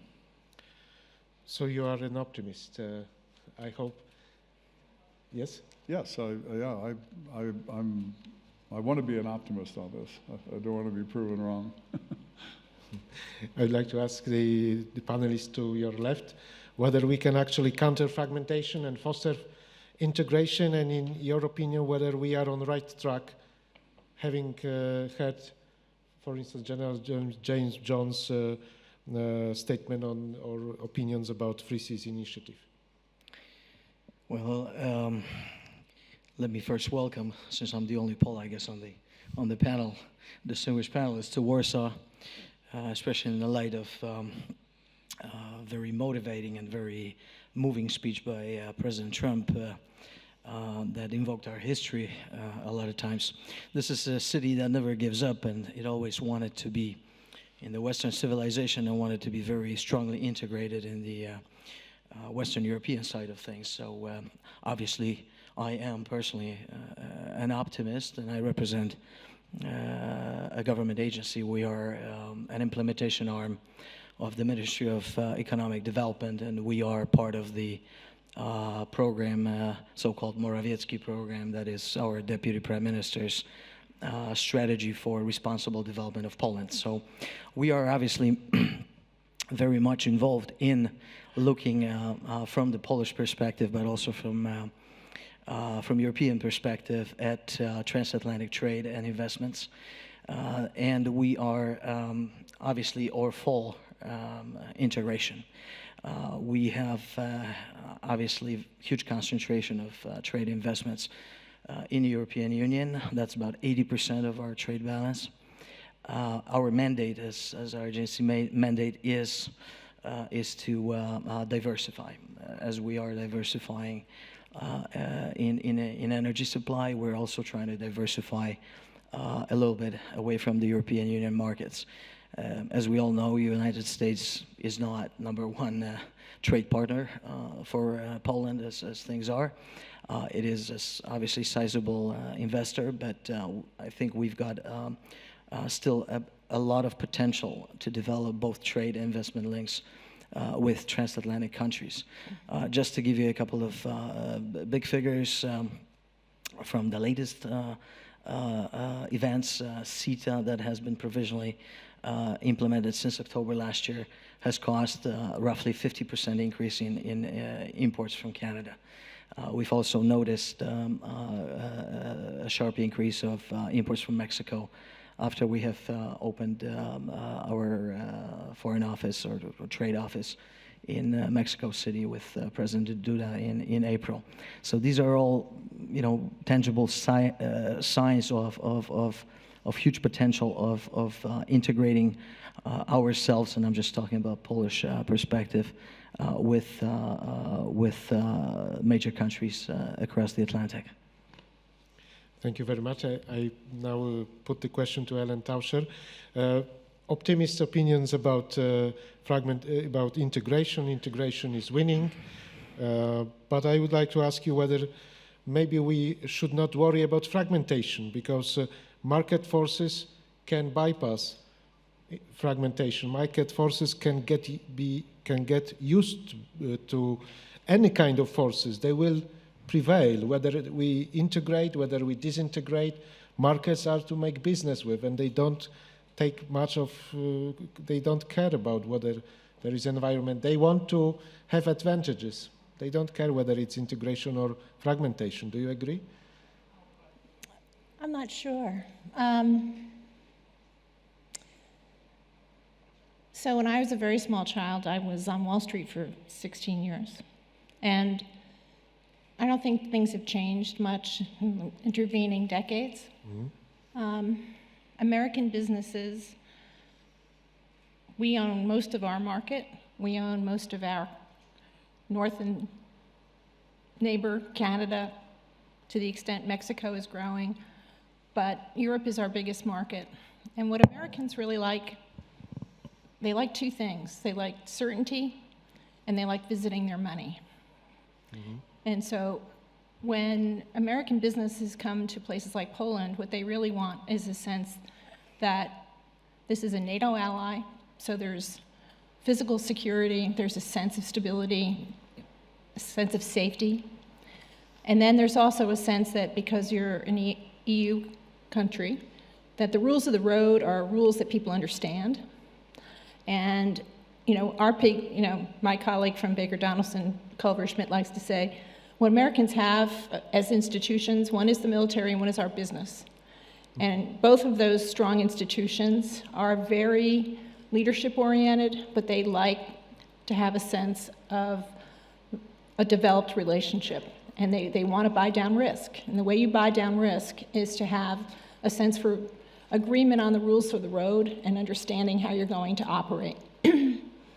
And so I think the question really isn't, I think it's a false choice between integration and fragmentation. I think the question is, are conditions going to continue to exist that favor buying down risk, that favor predictability, not uncertainty, that favor a sense that these are both safe markets from a physical point of view, but also that the rules are going to maintain themselves so that if you come into a business in 2014 and you're sitting here in 2017, can you still have a 5-year plan that's rational and you can meet that 5-year plan because something hasn't been upended? So I don't think it's really about integration or fragmentation. I think it's a question of, can some of the developing countries get themselves further up the line on rules of the road, making sure that you can easily adjudicate disputes and that there's predictability for both security and for rules in the road in their marketplaces. Thank you very much. Now the question to Daniel Daianu from Romania, National Bank of Romania. You come from a country that is also a member of the Free Seas Initiative. So there is a diversity of nations between the Free Seas, 10, 12, 13, 14. In your opinion, is integration of those countries a good way of doing business? I think you're focusing too much on the Three Seas Initiative, whereas the generics of this debate is on the transatlantic market, integration or fragmentation. And I believe that I do have a problem with using this denominator, the transatlantic market, I think there are global markets operating in our world. And after the Second World War, we had a clear trend toward opening markets more and more. We had 3 waves of democratization, to use Sam Huntington's terminology, and with the fall of the Berlin Wall, and China before with its economic openings. And what I believe has been happening over time is that we had big disruptions, both domestically and internationally. We have domestic fragmentation, and Brexit is a syndrome of what's happening in the industrialized world. We've seen it in the United States too, because President Trump's victory was enhanced by what's been happening in the American economy and society, with a large number of losers. Large number of losers in the UK, a rising number of losers in the European Union. And the big question is, can we continue with this sort of globalization without taking care of the losers? If we don't take care of the losers, then we may put into jeopardy the very values of democracy operating in our societies. I think this is the crucial question. And then if this is a legitimate question, then we do have to answer in terms of public policy, because there is fragmentation which is underway, which is independent of public policies intended, contemplated, and put into motion by governments. But there could be another type of fragmentation. If, for example, we say, look, we should forget about multilateralism, the Bretton Woods arrangement of the Second World War, and we should enter into the realm of negotiating on a bilateral basis with all kind of trading partners. And I think this is going to be one of the crucial questions we have to answer in the years to come. It is also crucial for the Union, for the European Union, because there is fragmentation underway in the Union too. And there are different visions about how to continue with the European Union, whether we should integrate more, or there is integration fatigue also operating. And then it's about the world. There is also competition from China with the buildup of a new institutional framework. The new international banks in Asia, which are a major competitor of the Bretton Woods arrangements and institutions. So what's going to happen? So fragmentation is not God-given.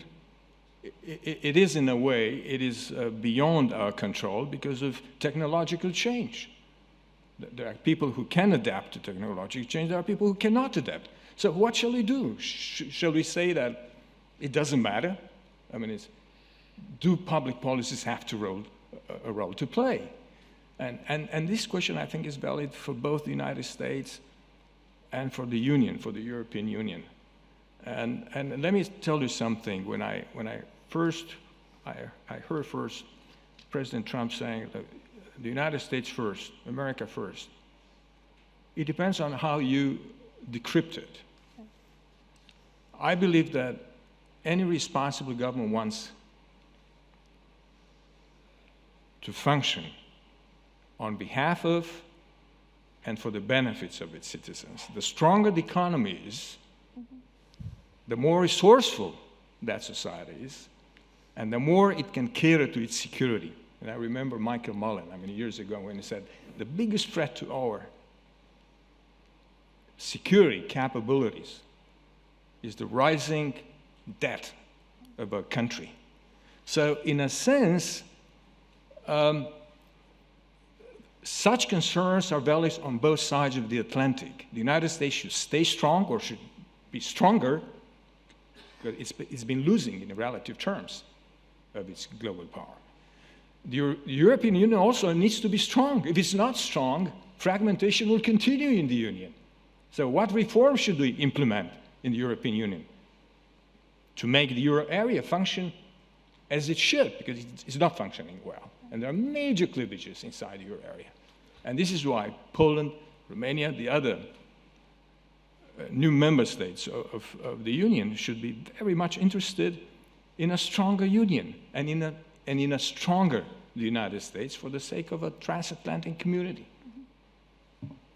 Thank you very much. As far as I understood you, you said that too much of globalization can lead to, for instance, No, what I'm saying is that we have to reinvent it if we don't want to lose it. Mm. I believe that because of security concerns, which are not only terrorism related, it's also about geopolitics, it's about competition in the world. Because of fear about the future, families who fear about the future of their children, about physical security and so on, there is an inward-looking syndrome in the industrialized world.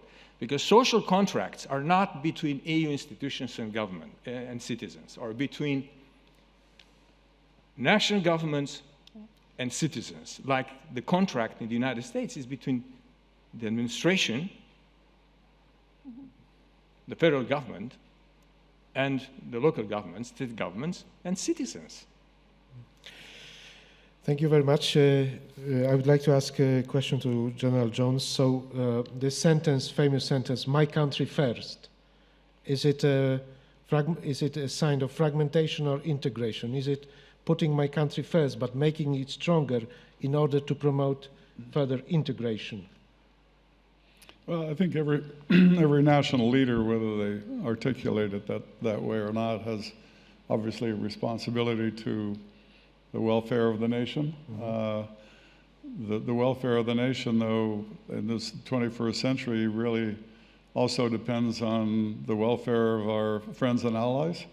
So I think you know, the political tone associated with America First is not as inclusive as it should be. But I think deep down inside, everybody knows that if this is a retreat into isolationism, that it's a very bad thing for the United States in this world, in this globalized world, where in the 21st century, so many more things come into play to affect our collective security.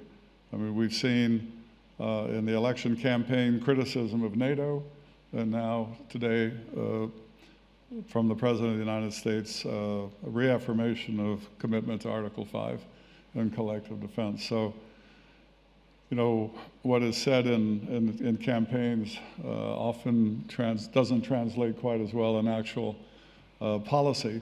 And I think that's what we're seeing. We're seeing evolution of a policy that from a president who had not previously held office and had very little political experience into kind of the world that we live in. And so I would expect and hope that that would continue to develop. But what I heard today was good from the standpoint of understanding what I think is an important project that has not only security overtones, but economic overtones, called the 3 Cs. We've been at this for several years. Delighted to hear that the President of Romania has invited this conference to be held in Bucharest next year, and thank you very much for that. And I hope that by this time next year, on the economic side of this project, we can illustrate that a greater integration, not only in Europe, but also from the United States in both the public and private sector domain. I think the public sector is going to have to lead this, to plant some seed corn, if you will, some seed money. And the private sector is going to want to know a lot more than it does right now about the 3 Cs initiative and how the private sector can play in it. But I think it's a fantastic opportunity to unify the transatlantic link, not just militarily associated with NATO, but also economically. And in the Obama administration, there was a lot of enthusiasm for this project. And I'm delighted to hear that in the Trump administration, it looks like they're even is equally interested and by virtue of the statements today, very much behind it. So that's why I'm optimistic. And I hope that we'll see some concrete steps taken in the very near future to send a message to the markets, both public and private, that this is serious. It's not just a big idea, and we'll see some perhaps the establishment of a business council with a couple of co-chairs and a staff that can work this issue on a regular basis, where the public and private sector can come together and find out what the opportunities are and where the project will be started, for example. So I think the potential here is very high for greater integration of our societies and greater integration of our economies and to the collective betterment of our future. Thank you. Question to Wojciech Fetko. This initiative that General Jones is talking about is a transatlantic initiative now. We can see it with our own eyes. So is it a test how we can in the next decade or 2 or 3 develop these transatlantic markets together, whether we can achieve it or not?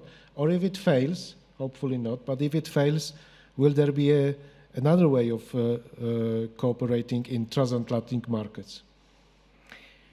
Well, just combining your question to previous comments, I think that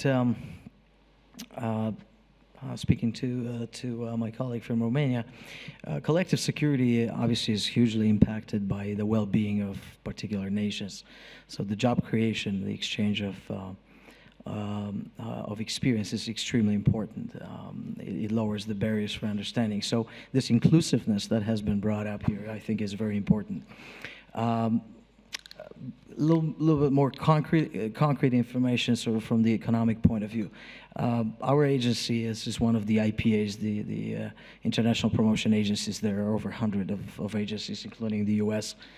U.S.'s Department of Commerce's a role, and so we do have sort of an understanding of what is happening globally.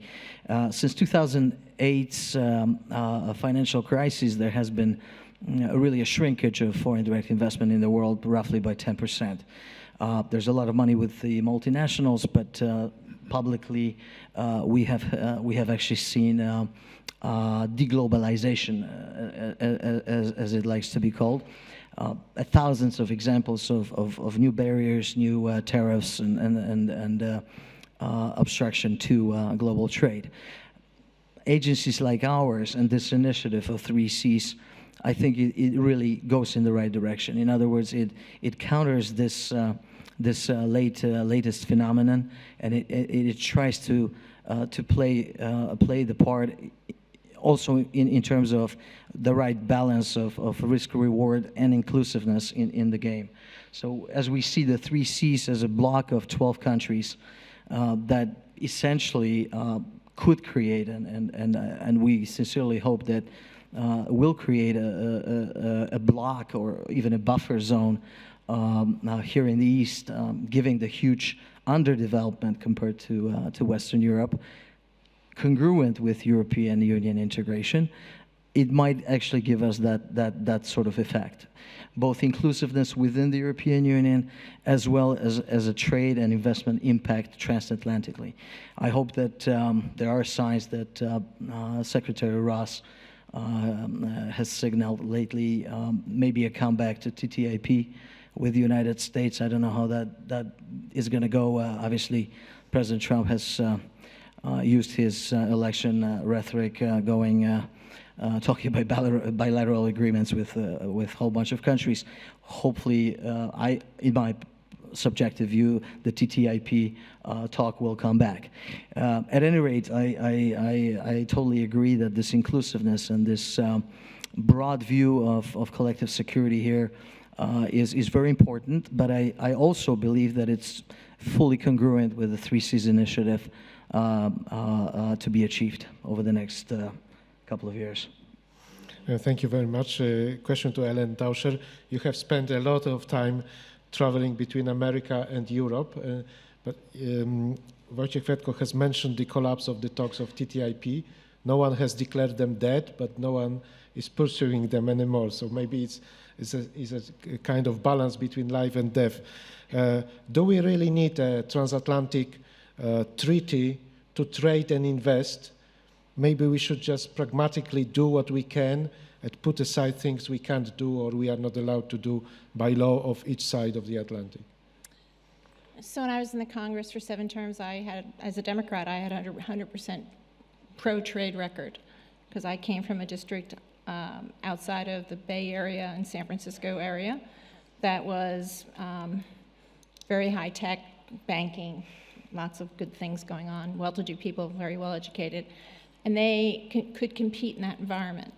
But I think my friend from Romania has really brought up an issue that is a local state issue that everyone has to fix on their own, but that we can see through the rumblings in the electorate is this air of despair, air of being left behind, a sense of being aggrieved.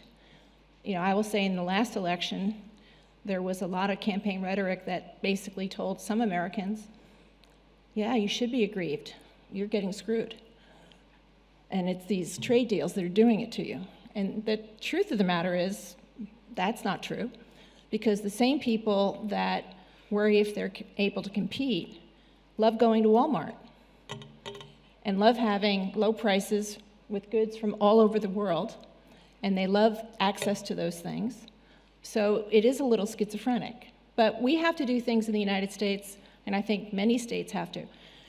There's a great move from rural parts of countries, United States included, to cities. At the same time, there's a sense of digitization and automation that are taking jobs away. There's a sense that there's every company is looking to do things more low cost, less people. And so automation and things that obviously use computers that are less expensive are very, very popular because they have to drive the cost down. People are left behind, and they find that they can't access skills to make themselves competitive for new jobs. We have to fix that in the United States. We have a high school system right now that ends here, and then you have a 4-year college system that's here.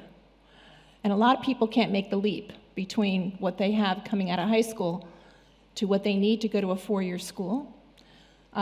We should have governors who are really drivers of the economy putting together real programs that marry high school and 2-year colleges, community colleges. And those are places where people can really, I mean, everybody needs a plumber, everybody needs an electrician, but there have to be ways for people to get livable wage, good paying jobs so that they can take care of their family and buy a house. And right now there's a big disconnect in that. And I sense that there's the same disconnect in different parts of Europe. And I think so the developing countries, the developed countries, have to kind of connect people again with a sense of being able to get a job without going to a 4-year college. And frankly, being able to refresh your skill set every 10 years or so, inexpensively. You shouldn't have to lose your health care and sell your house in order to get more skills to keep a job. And so there's a disconnect, there's a public policy disconnect in the United States on that. I have a sense that there is generally in many parts of developed Europe too. That's where this sense of aggrievement comes from. People don't feel as if there's public policy and people paying attention to advantage them so that they can compete. And enough of them are so mad about it that they put their foot down and said, I'm going to make it harder for you. Those people that are doing well, you know, the American people are enormously generous. They don't, they're aspirational. They don't begrudge people that do well, except for recently. Thank you very much. As far as I understand it is, we have to be aware how much the definition of economy and definition of in every realm of economics changes in order to avoid social fragmentation in the transatlantic area. I put that question to Daniel Dayano. Do you agree that we have to think twice about our social fabric in order not to disintegrate, not to fragmentate completely inside our societies? Definitely. I keep hearing people saying globalization is inevitable because of technological change. There is nothing we can do. And as clever people and people who have the sense of history remind us, we had sprees of globalization in history. I mean, the last quarter of the Victorian age was one of deep globalization, the British Empire. And that was pulled apart. I mean, then we had the war and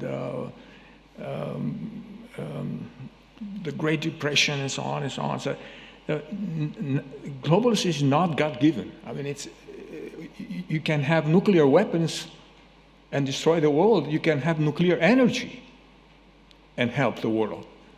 So, and if this is the case, I think if we want to rescue globalization in a good sense, we have to reinvent it and take care of the losers. Mm-hmm. Because if the number of losers will continue to grow, then we're going to have a huge problem. I mean, as democratic governments. So, and next is about international architecture, institutional architecture. How shall we frame relations between the United States and the European Union? And I believe that there is a mutual interest in both sides staying strong, socially cohesive for the sake of security in all respects. And when it comes to the transatlantic market, as your question is framed, we have it.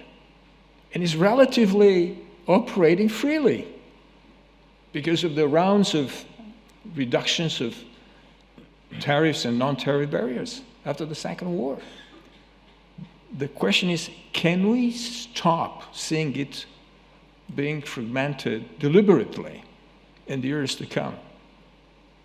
Mm-hmm. I don't have a clear answer in this regard. I think Washington plays a huge role in this regard. Washington has to re-examine its policies, I mean, some of its intentions. And I believe also in the Union, I mean, tit-for-tat policies, like we see happening, double talk, mm-hmm. The way some of the big companies operate with profit shifting, fiscal optimization, using tax havens. I mean, give me a break. When citizens have to pay and rescue the financial sector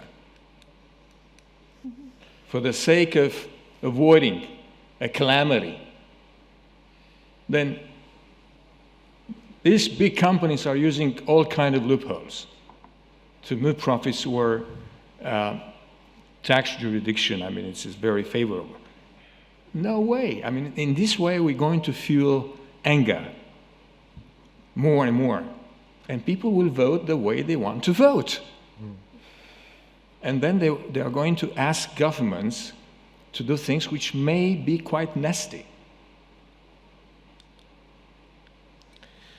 Thank you very much. If I may say about this initiative, I think what it brings in terms of value added, a big plus, to diversify energy supplies. Over-dependency on one source of supply is very risky, very risky. And this is, I think, what this initiative is about now in in a fundamental way. Whether it can improve the functioning of the Union, this is questionable, because there is a logic of the single market. We cannot substitute the logic of the single market with the particular logic of the Three Seas Initiative.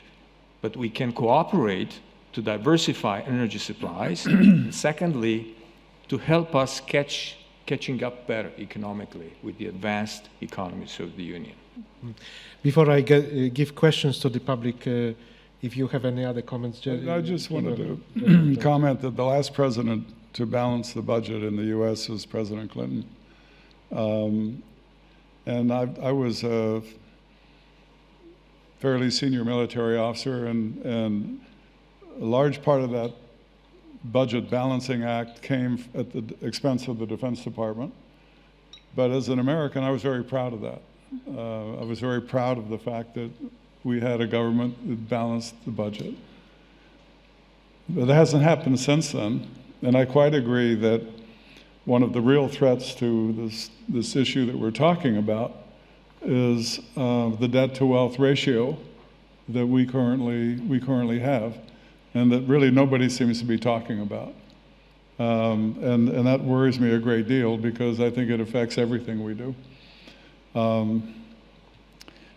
I think trade and business is absolutely essential to our security, but if you don't come to the party with your house in order, you can't achieve these lofty aspirations, no matter who you are. And on that score, I think the United States still has a big problem. Thank you very much. We have some 20 minutes, so I hope enough time to take questions from the public. If anyone wants to ask a question, please stand up and take the microphone and identify yourself.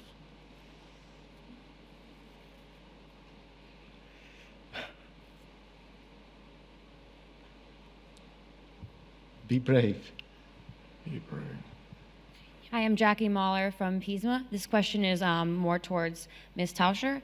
I'm wondering what your opinion is on the current administration in America's view on the deficit and the balance of trade, and how it is looked at as only a negative aspect and less into the investment parts of it. Because one could argue that Germany having an extreme trade surplus is also an issue. So what do you think should be done towards that? I think that's a great question, Jackie. I'm a Democrat, so I found the rhetoric that President Trump used during the campaign to be divisive about trade specifically, and it was really to speak to people that felt themselves to be left behind, and basically said, yeah, you have been mistreated and things didn't go your way. You've really been mistreated, and I'm going to help you. And he made a lot of promises. And the truth of the matter is, the idea that previous administrations were just bad negotiators and that filled with dumb people from the State Department, the Commerce Department, is just not the truth. And the truth is that we have a bunch of education policies. We have, for example, our schools still, by and large, use an agrarian calendar. So school starts in September, and you have a bunch of holidays, and then you're out in May so that you can go pick cotton. Well, nobody does that. Nobody's bringing in the corn in July and August.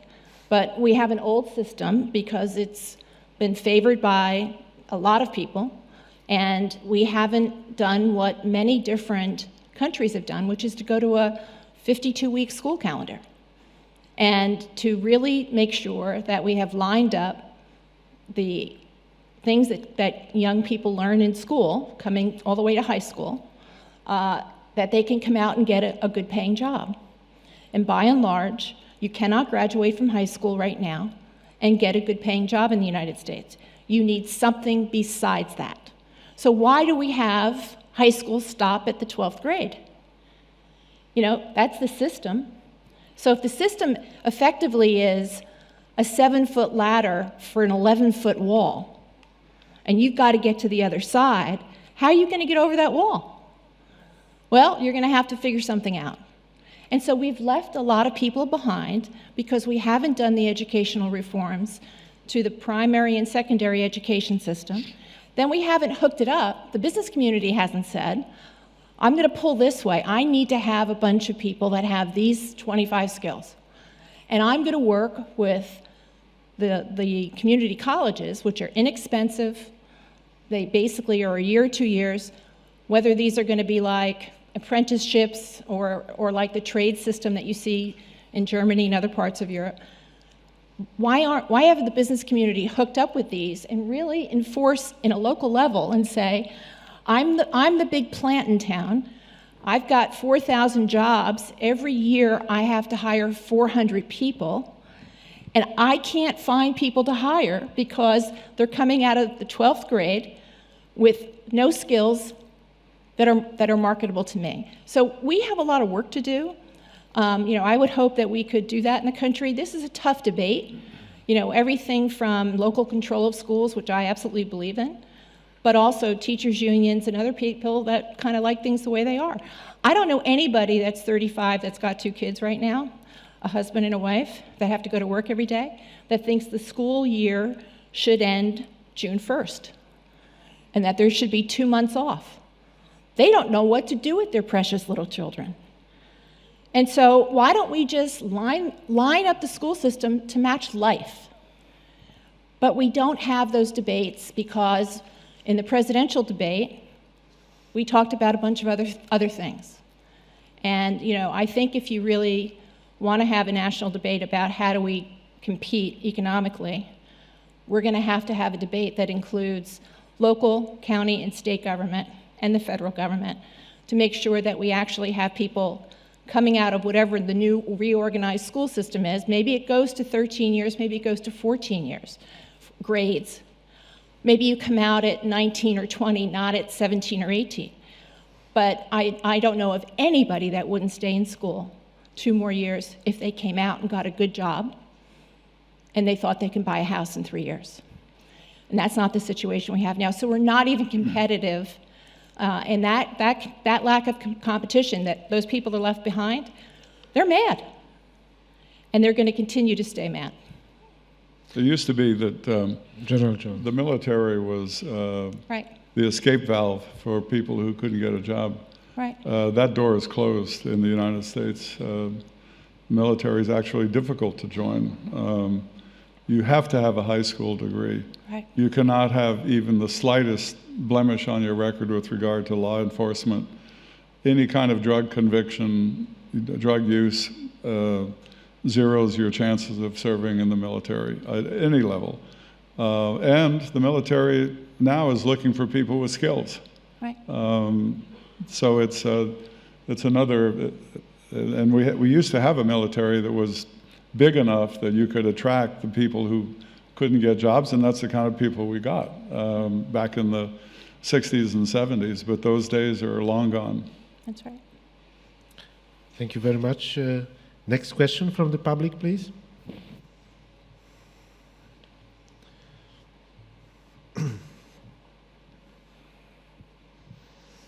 Hello, my name is Alex Sherban with the Atlantic Council.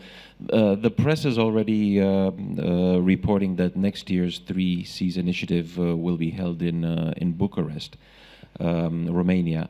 For the success of this initiative moving forward, what can be done to bring the European Union, Brussels, and the Western European countries on board? Do you think it's enough for the United States and the countries in the region to push this ahead in the future or not? Thank you. Was the question to all of the members of the panel? Or? Okay. So may I ask our colleague, our guest from Romania to answer first? Let me put it this way. I think there are several perspectives one can imagine the way the 3 Seas initiative could be or can be perceived in not a few EU member states, which are not members of the 3 Seas initiative.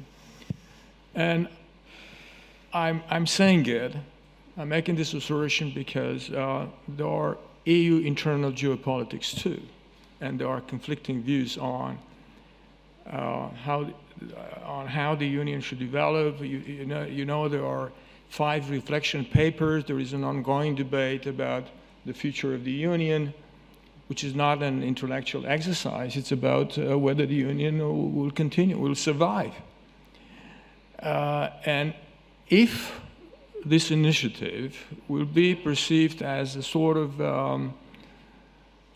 a rising bloc inside the Union,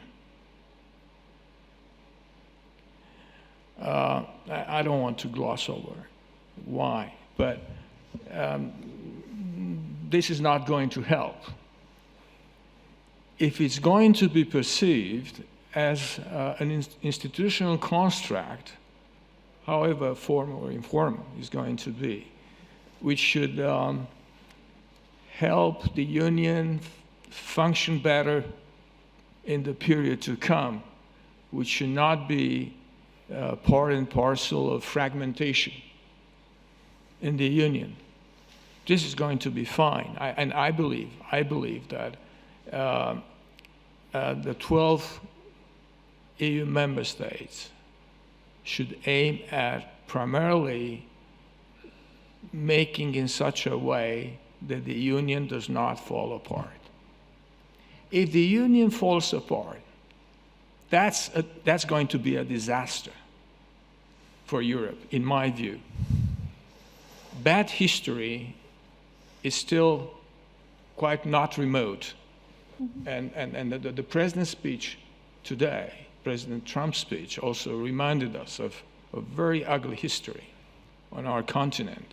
So the Union, in my view, is a public good for the peace and the economic security of Europe. And I believe the United States has a huge stake in preserving the Union. So, as far as I know, Romania is interested in nurturing, the partnership it does have with the United States, but also has a huge stake in the unity of the Union. So that we should not lose something which has helped us maintain peace and achieve economic reconstruction after the Second World War. And this is my personal philosophy, but I believe that many of my country fellows, and the President primarily, believes in this way. So, anyone from the panel would like to add? I mean, I completely agree with that. I think the task is when we speak to Eastern European countries and about this project, there's great enthusiasm. When you go to Western Europe, they say, well, that's an Eastern European project. It's not a European project. I think it's very important that between now and the next summit, that the Three Seas Initiative be seen as complementary to the European Union. And frankly, I think people who are going to invest are going to want to know who in Brussels who do we talk to in Brussels for regulatory issues, financing issues, European banking institutions. I mean, this has to be a European project which is seen to benefit all of Europe and coincidentally Eastern Europe as well, by virtue of the geography. But I see a little schism between East and West here within the family that I think we should shore up. To Alex, answer your question, I think that has to be a very important task between now and next year. If I could just add a few words. Okay, from Polish side. Polish perspective. Obviously, geopolitically, this is a very delicate issue, and given the crisis of, indisputably, crisis of leadership in Europe, I mean, Brexit is one, what did Giuliani say, a wake-up call for Europe? I kind of tend to agree with that.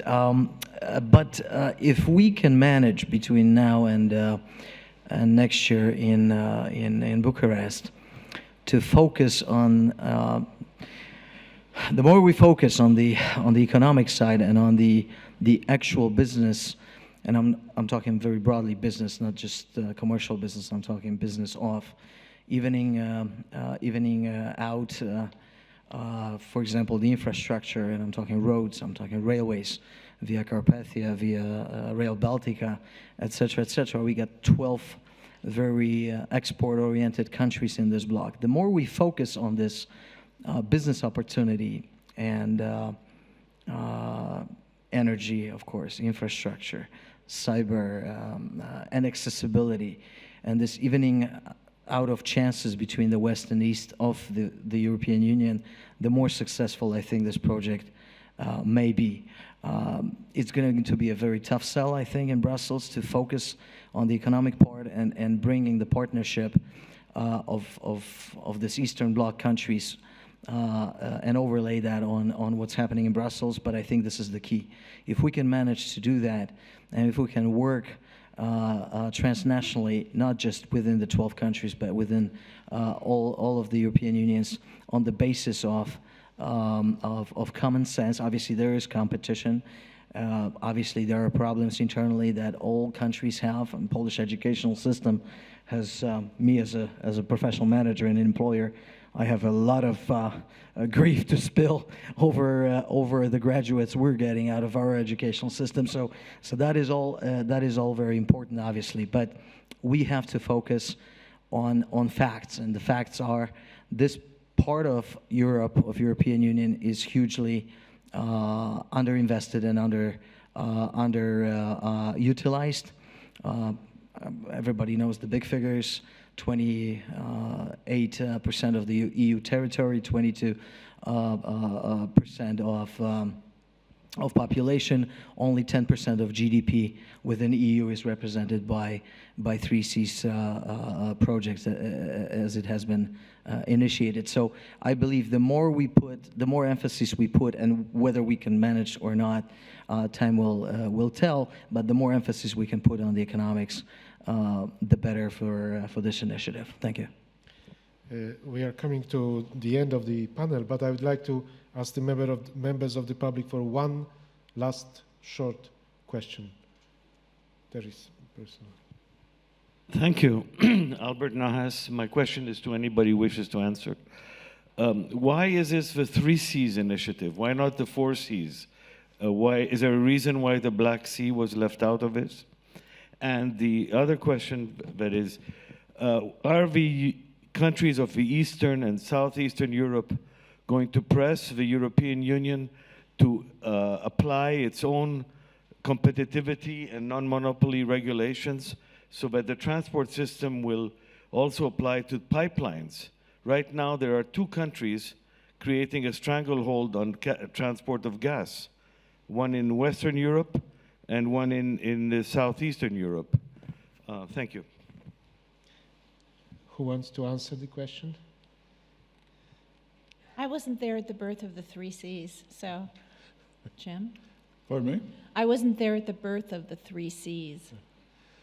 I wasn't. Well, I mean, originally the title was Completing Europe and the North-South Corridor. Right. It evolved to the 3Cs over time. I think because it encapsulated a broader geographic area and was, of the Black Sea, the Adriatic, and the Baltic Sea.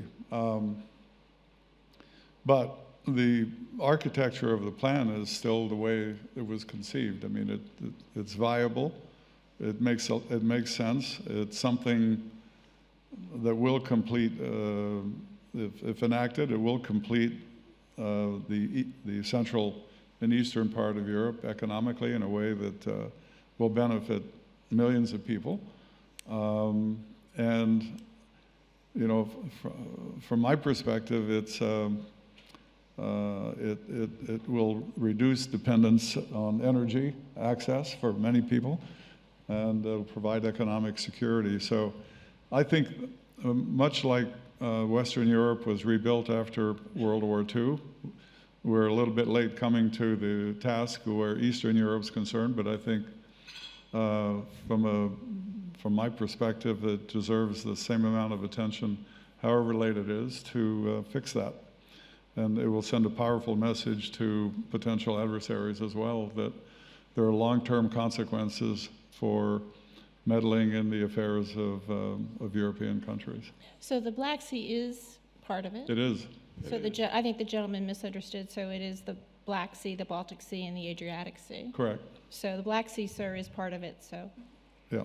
Yes, and we wouldn't want to add another sea because then we'd be accused of Polish hegemony too much. Let me add something also. Yes, one sentence, please. All these member states of the Union are relatively, considerably less developed. Although there is variety among these member states, but clearly they are less developed. Now, with the specter of secular stagnation in the industrialized world, with unconventional policies, with technological change, with fragmentation which is beyond our control, I think there is a range of key issues which apply to these member states, including massive human capital exodus because of the large wage differentials. So we are afflicted by huge human capital exodus. Catching up is going to also loom very highly on the public agendas. There is the issue of diversifying supplies of energy. So I think there is an agenda of issues which are not necessarily the focus of our friends in Brussels or our friends in the big EU member states. So, and it does pay to talk among ourselves and try to cooperate better and come up with solutions which should also be accepted. Policy proposal which should be accepted in Brussels. So it does pay, it does make sense. Thank you. Just add to that very briefly, please. The 12 countries that are principally being discussed, there are quite a few other countries that are waiting in line to feel some connection to the project as well.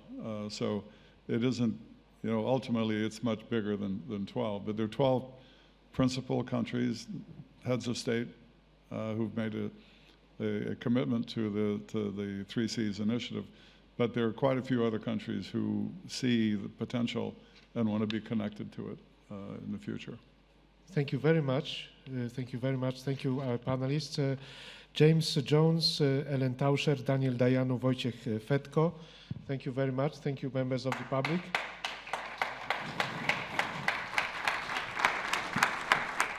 Next session begins promptly, just now. Panel discussion is entitled Visegrad Group in the European Union, V4, Ideas for a Better Europe. Thank you.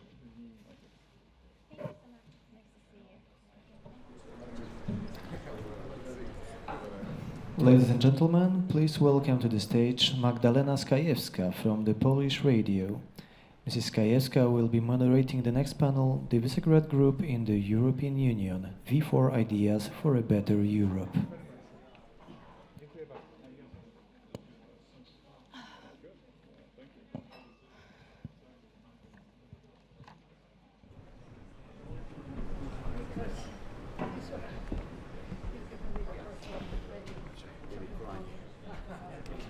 Good afternoon, ladies and gentlemen. Welcome to the next panel that is called the Visegrad Group in the European Union, V4 Ideas for a Better Europe. My name is Magdalena Skajewska. I'm the journalist of the international section of the Polish radio, and I will be moderating this panel. Please let me introduce our distinguished guests. Mr. Konrad Szymański, Secretary of State for European Affairs of the Republic of Poland. Dzień dobry. Mr. Ivan Korczok, State Secretary for Foreign and European Union Affairs, Slovak Republic. Good afternoon.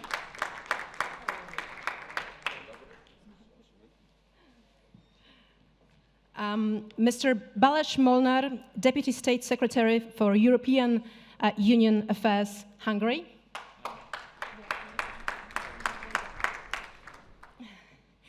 And Mr. Aleš Chmelaš, State Secretary for European Affairs, Czech Republic.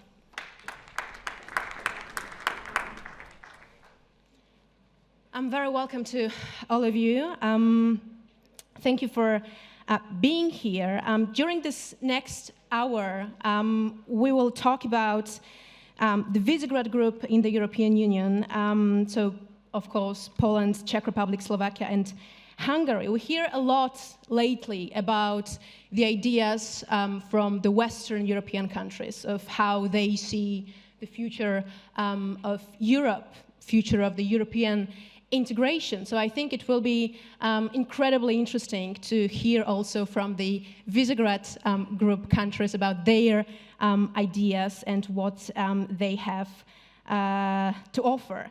I could not start this discussion without asking you about what did you make of the President Trump's speech in Warsaw, because he did mention Europe, mainly strong Europe that the West needs and that the world needs, and also he was referring to the Polish experience that reminds us the defense of the West ultimately rests not only on means but also on the will of its people to prevail. These are the words of President Trump. Mr. Konrad Szymański, I turn to you. What did you make of the speech? Oh, I still thinking about the speech. It is probably unusual to hear the president talking not only about politics but also about somehow philosophical understanding of politics. I like the idea of individual responsibility for our own security, for our welfare. This is exactly where our security and welfare is born, individual responsibility for our future. I mean, individual in terms of individuals, but also communities, member states. And in the end, the final operational conclusion is that we would like to see that Europe contribute more for our own security, which is a right, valid point. We should do more for our security, and I understand that as Europe, we are ready to do more for security. Last conclusions adopted by the head of states and governments in Brussels is the beginning of the new story about the European responsibilities. So I see a lot of synergy between President Trump's expectations in Europe, in Warsaw, and our growing readiness to contribute more to security. It is obvious that Warsaw is capital number one ready to contribute more to security because we see the threats. And of course, it is not only the question of very sophisticated political architecture, but also a question of our political and sometimes quite individual readiness, our spirit, our understanding of common good. And I fully share this perspective that we should understand that we are a very important part of something wider, which is civilization, according to President Trump. I would call it West, which is not purely geographical term. We should defend the civilization of the West. We should defend interest of the West, and we can do it together or fail. So it is very right and constructive contribution of American president to our ongoing discussion about our own security. And the tone about the stronger Europe, it is probably unexpected in many capitals. I'm afraid, including me, but it sounds very good. I understand that America today understands very well that if we are to be successful, we need a stronger Europe. But stronger Europe means also well-defined Europe. It is a very relevant point in defense and security. We need synergies, not contradictions. The European identity in security and defense shouldn't mean that we are looking for differences. We should be totally concentrated on synergies because our assets are rather limited. So I think it's very, very good, very constructive contribution of U.S. President in Warsaw. Mr. Trump did focus on the stronger Europe, but some could say that he mentioned stronger Europe and not European Union. Shall we read maybe more into that, Mr. Ales Chmelesh?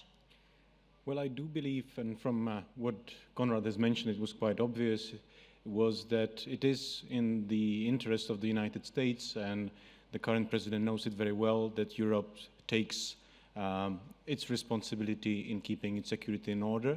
This is a very important issue. And we also know from the debate that we had basically in the last year on the issues of internal and external security that actually European Union can and should serve as a vehicle of increasing this capacity. So in this term, I think that Europe and European Union could be interchangeable to some extent. I also appreciated that Mr. President has set, let's say, a set of values that our civilization is based on, to show that we are a value-based civilization and that we have something in common independently of our temporary or other misunderstandings and maybe a different perception of some interests, that we have common values that we have to build on. And it was very strongly voiced several times in the speech.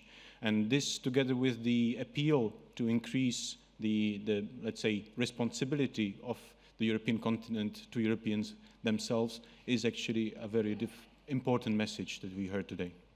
If I can add one thing, I think there is no contradiction between a stronger Europe and a strong European Union. In fact, it's impossible to create strong European Union without strong member states. That's about individual responsibility and readiness of member states to contribute to the security. So this is a wrong alternative. We can't create European Union, strong European Union, without a strong member states. It's a mistake. Mistake we know very well. In some capitals, this mistake is quite popular. The fundamental question, Mr. Trump said, of our time is whether the West has the will to survive. How is that received in Hungary, Mr. Molnar? Well, I hope the West is willing to survive.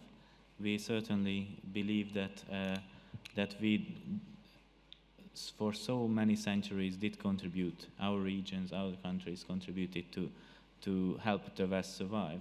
If we look back to many occasions of our common history, from the medieval ages, even until probably the most bloody century, the 20th century.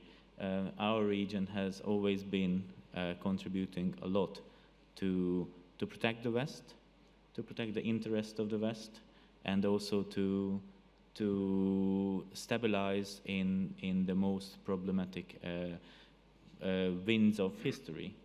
And I believe that that's actually what we are also doing in these years of challenges. Mm-hmm. Minister Korczak, I turn to you. Did you also read this message as a strong voice for stronger Europe? Yes, I did.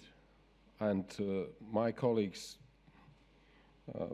right after I landed here in Warsaw, they have submitted for me the strongest messages that President Trump has shared with the crowds here today. And the most strongest is the one that you have referred to at the beginning, and I quote, "Strong Europe is a blessing for the West and for the world." So if I overdo a little bit, then I think when we look at where we stood when he was inaugurated in January and what he said today, I think thanks to our Polish friends who managed to get him here on the eve of G20, contributed a lot, that today we are better off. So we have more clarity here after he said this, and I don't think this is extremely important at this moment to be engaged in a discussion whether he meant Europe or European Union. I think this was a very strong message, and when I look at our agenda that we are having with the United States, I see three strands, if you want. Number one, security and defense. Number two, the key policy areas for European Union and for the United States, and US global engagement. And there were question marks around that. And my point that after the speech today, we have more clarity in one of the most important, strategically most important areas, that's defense, security, and transatlantic bond. So I think this is a good day for transatlantic community. And second, yes, I believe it was equally important to say that we are here now challenged as a Western community, and we have to defend it actively. And I'm adding to it that the West, for me, is much, much more than a geographical notion. It's an embodiment, in my view, of the system of governance that we are all share and we are committed to, and that's liberal democracy, and those are the values.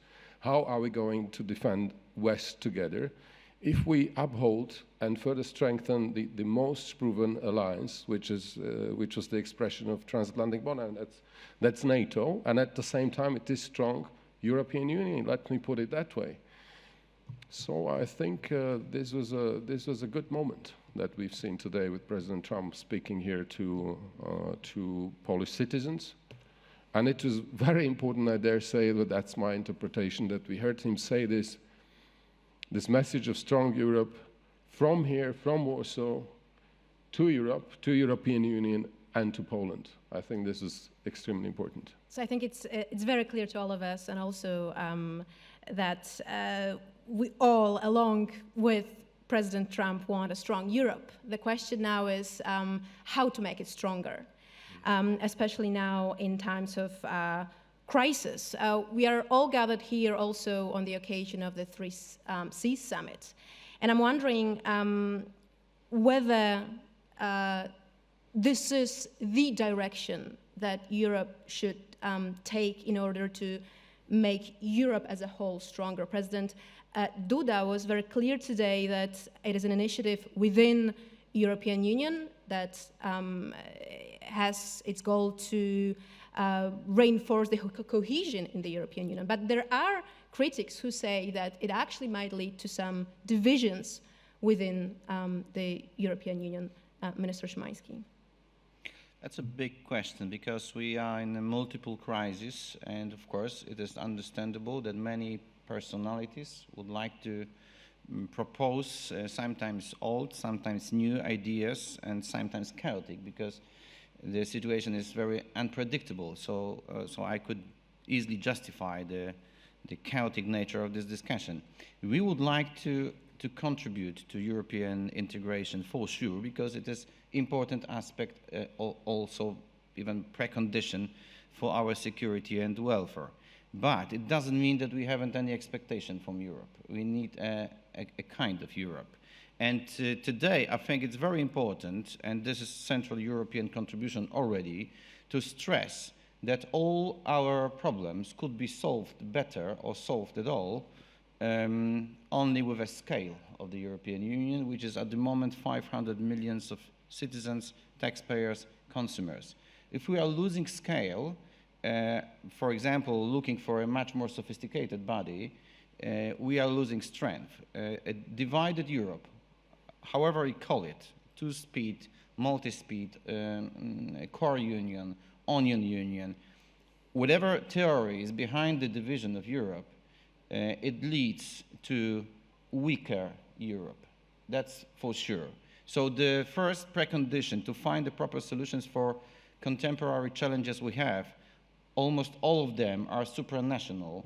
We have to preserve the unity of the Union, the scale of the Union, and to abandon all those scenarios promising for some personalities in European politics, which are based on any kind of structural divisions of law, budget, institutions, etc. It is totally wrong direction. And I'm saying about it not because of our own fears or hesitations about our own situation in the future. I mean, Central European situation.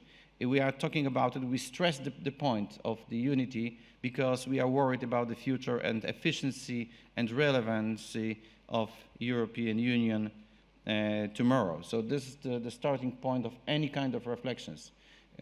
Our challenges today is of course socio-economic model, trade position in the world, harnessing of globalization as European Commission tends to think about this process, security obviously.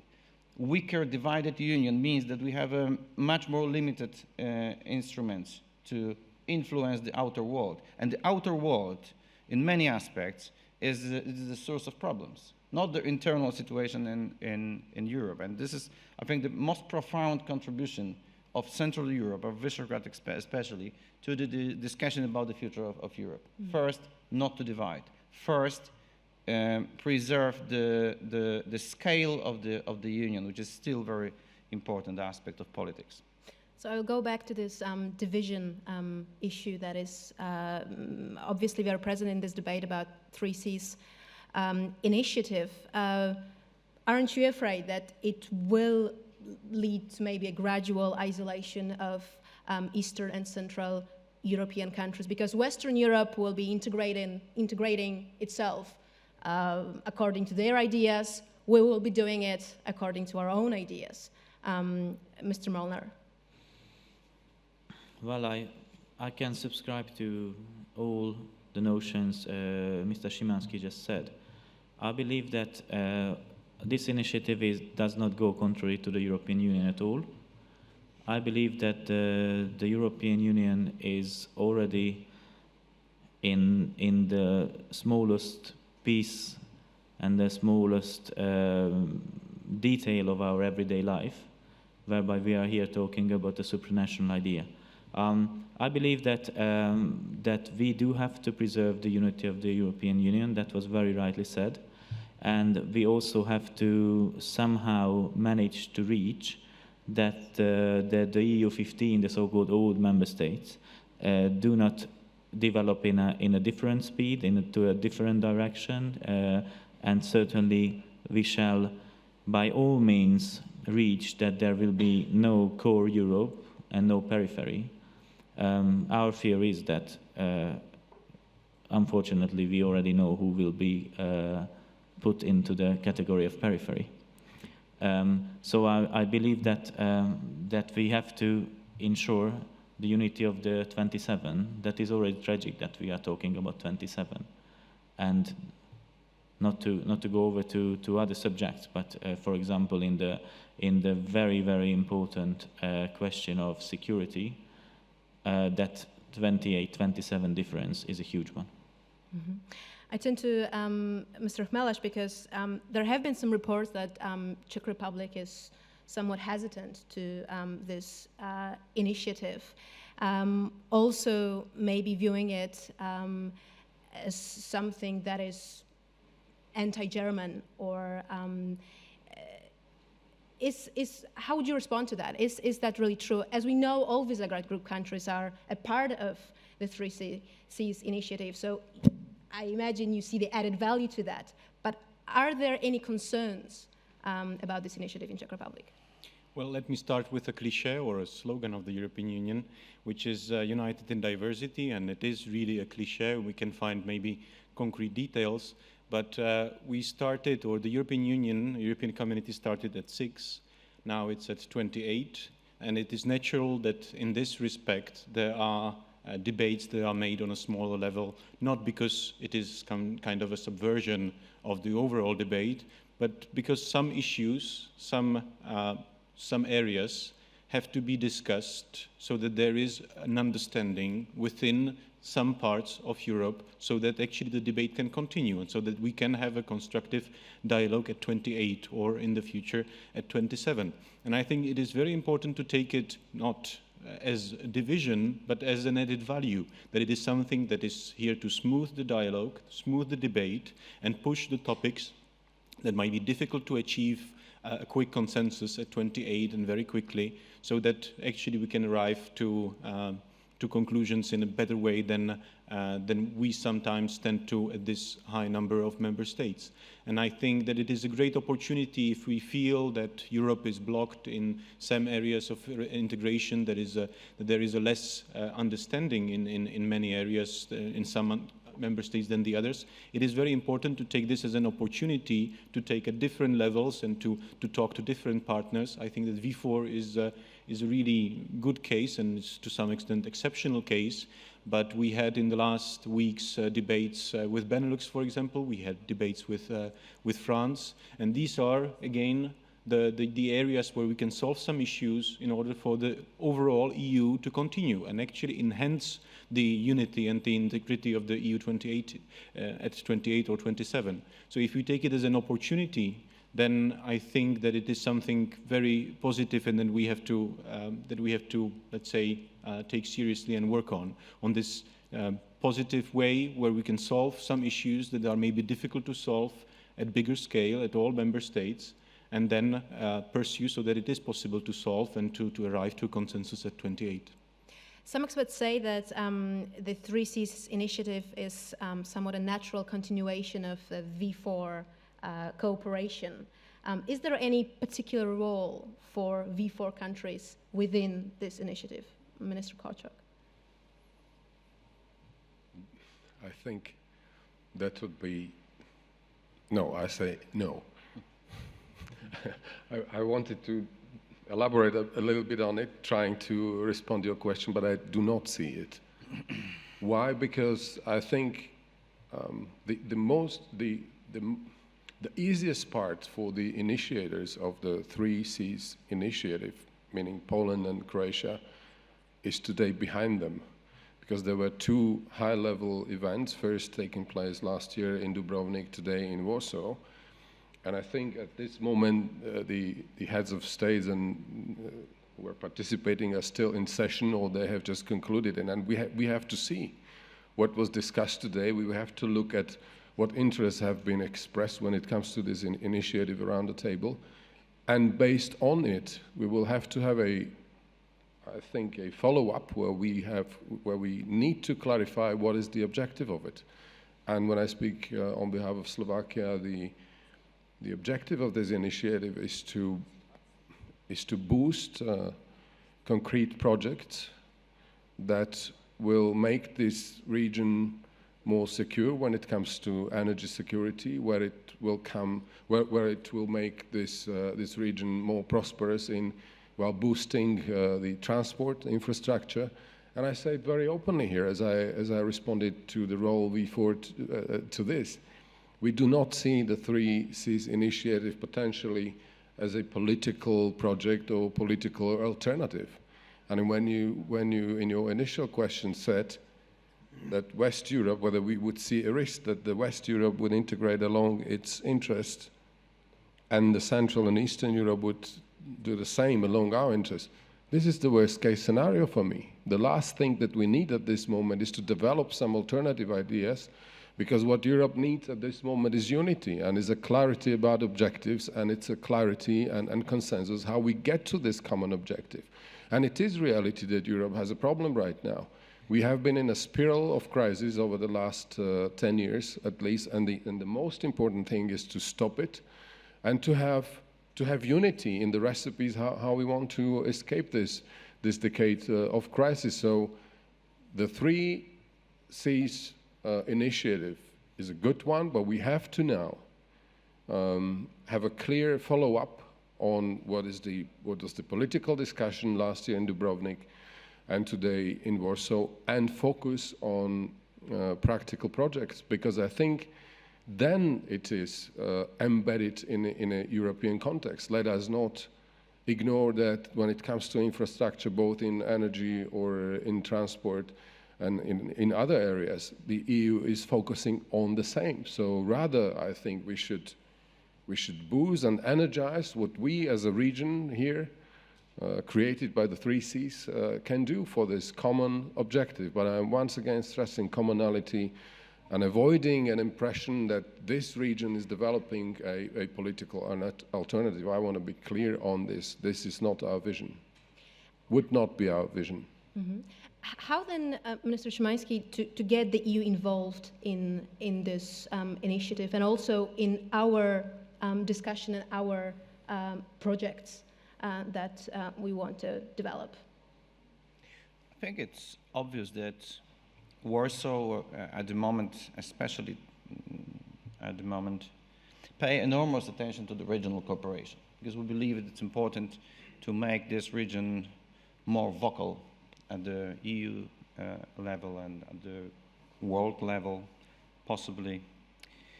But it is definitely not a project of a substitution of the integration, because we do it because of integration, to contribute to integration, and to express our expectation from integration, to make integration a more comfortable place to be for our nations, for our business, for our member states. This is the only way how to preserve our definitely above the European average trust to the European project. It is rather an asset, not a problem. When we see the European landscape today, we see some multiple crises: debt crisis in Eurozone, migration and dissolve, legitimization limits in some countries, sometimes flowing trust to European integration. There was no single European crisis located here in Central Europe. So it is a great, great asset, great contribution to Europe, not a problem. We are relatively stable politically. We are growing in economic sense, which is rather good news for European Union. And in the end, we still trust European project as a right solution for our economic and security challenges. So it is definitely an asset, definitely a contribution to find a proper solution, definitely not a problem, definitely not a confrontation with anybody. It is just a smooth proposition to form European architecture in a way which would be still a comfortable place to be for our people. Speaking of the European project, as we know, some countries of the Western Europe has somewhat different ideas of how the future of the European integration should look like. I have in mind mainly France and the ideas of President Emmanuel Macron. I'm wondering what should be the response of the V4 countries to these ideas of further integration of the Eurozone and further integration of the European projects. Somewhat different, as I said, to how Central Europe might see it. Minister Chmelesh. Well, I think it would be one of explaining that there are principles in European integration, even from times where we were not members, that somehow, in order to make the functioning and the integration smooth, must be respected. I will choose an example just to show you what I mean by this. In the case of the Eurozone crisis, nobody thought in 2010 that everybody would share the debt of the problematic of the indebted countries. Nobody thought that at any point that the moral hazard or the responsibilities for the risks could be shared immediately. There was a process, there was a rule setting, there was supervision, there was a system of coordination of economic policies before we even thought that there could be some risk sharing at the end. And we were not part entirely of this debate, but we really respected this, and it was an opinion that somehow is at the core of a European project. With the agricultural policy, it was quite the same. First, rules were set, then a budget established, and then actually risks or costs were solved. And as an example, or as a case, is also the migration crisis, where we wanted to underline that first, before sharing risks, if you allow me to call risks in terms of when we talk about people, basically. But before we shared risks, we actually did not make sure that rules are respected, that the risks are not there to increase, that there is no moral hazard, and that the risks are to be contained. Then we can, of course, talk about further integration, but first, and this is a principle of the European integration, that we reduce the risks in order to continue in integration and in order to show that there is a way forward. And I think this is a principle that has to be respected in every aspect. When we talk about social pillar, when we talk about the reform of Eurozone, there always have to be, let's say, rules and common understandings on how the system works and how the risks are distributed, and then we can talk about sharing them. And this is a principle that at least the Czech Republic would like to bring to the debate about the future of Europe, that we need to look at the rules, see how they are followed, see where the risks are, how they are distributed, whether there is no intention or motivation to increase them. And then, of course, we can talk about sharing it and about integration. And I think this principle is a universal one and goes throughout European history. We somehow, during the migration crisis, we saw that some states had different opinion. We thought that it was not a good one. I do believe, frankly, that we were the voice of reasons in this, showing that exactly first reduction of risk, then sharing. And I think this is a principle to be respected in the future of Europe. Rules, principles, and sharing the understanding. Minister Molnar, do you agree? Well, we certainly agree that we should reach the point when we all adhere and respect our rules. And I absolutely agree with my colleague here from the Czech Republic that, for example, in the migration crisis, we were the sensible voice, and it is very, I don't know how to formulate it. It's very strange to read the lines of the Hungarian Prime Minister from 2015 from different prime ministers 2 years after. So what has happened is actually that what he has emphasized from the very first point on became reality. On how we could contribute to the debate on the future of the European Union, I believe that, first of all, we, as a grouping, as the Visegrad Four, we have a very large added value as well. So we certainly can influence the debate on the future of Europe, as we did when we contributed to the Rome Declaration. And that's exactly how we intend to do so. We are the engine of the growth of the European Union. We have political stability, as Mr. Szymanski just said. We have grew a lot, and we have developed a lot in the last couple of years. And we are now part of the European Union, a full member of the European Union for 13 years, meaning that we all had successful presidencies. We did not result any crisis, and we always tried our best to contribute to solving the crisis. When we talk a bit about how others see the future of the European Union, I believe that, for example, it's the strong Eurozone is the interest of everyone, not just the Eurozone members. But of course, we have to see that competencies are not refurbished in a way that, for example, obligations would fall on member states who are not yet part of the Eurozone.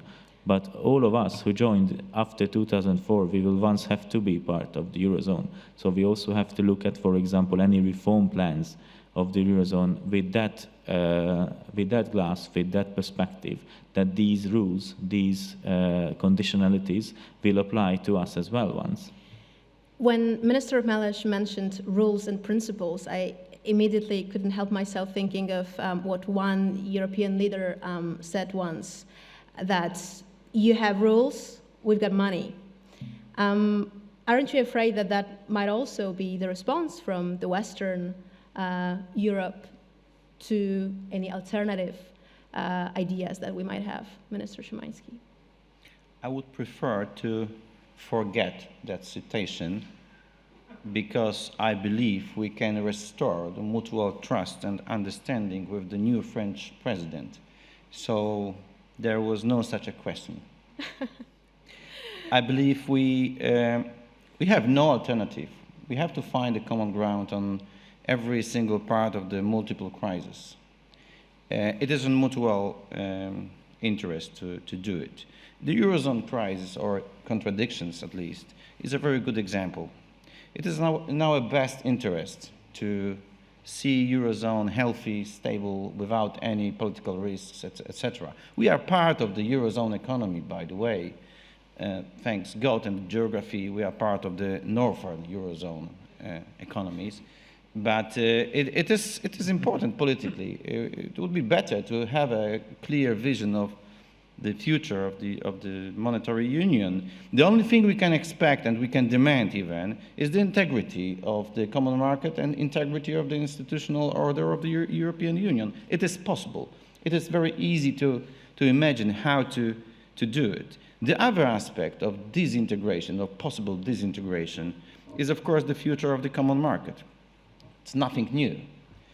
The perception of the common market since the great enlargement in 2004 is a controversy in many member states, including the member states you mentioned. And we remember very well the ongoing debates about the role of the Polish plumber in this economy. Now we are talking about the role of the Polish driver in this enormous, great economy. So we are ready to continue, of course. The real thing in this discussion is the fact that in this case, for sure, we are Europeans, true blue Europeans, because we defend the integrity of the common market and intertwined four freedoms of the common market, and someone else, someone who likes to use the European flag in campaigning, is of course protectionist. It is not a big thing. We live with protectionist agenda for years, but we have to define the nature of this controversy in the real world, and this is the case. The European flag is not enough to be European, and in this case we defend the future of the European integration, because if one day someone will decide that we can withdraw from the competitive pressures because we don't like this part of the common market, next day someone else will do the same with the other corner of this market. And this is the end of the integration, because we have, of course, we have institutions, parliaments, commissions, etc. But in the end, the integration in a substantial aspect is definitely mainly a common market, and it should be protected. I understand that sometimes you have to accommodate for the political pressures, and we did it in February for Brits. We did a lot to accommodate the political pressure of Brexit, without success, by the way. But sometimes we have to confront, sometimes we have to challenge the misleading analysis of the role of the integration, the role of integration today. So this time it is necessary to confront. And this time it is also the time when European Commission should do a little bit more to confront anti-European sentiments in the continent. Just one last thing before we go to the Q&A question. I turn to Mr. Kowalczyk, because I remember that the Slovak presidency in the European Union had a goal to basically overcome this fragmentation between West and East. Well, now, a year later, we can see that it seems to be still unfolding.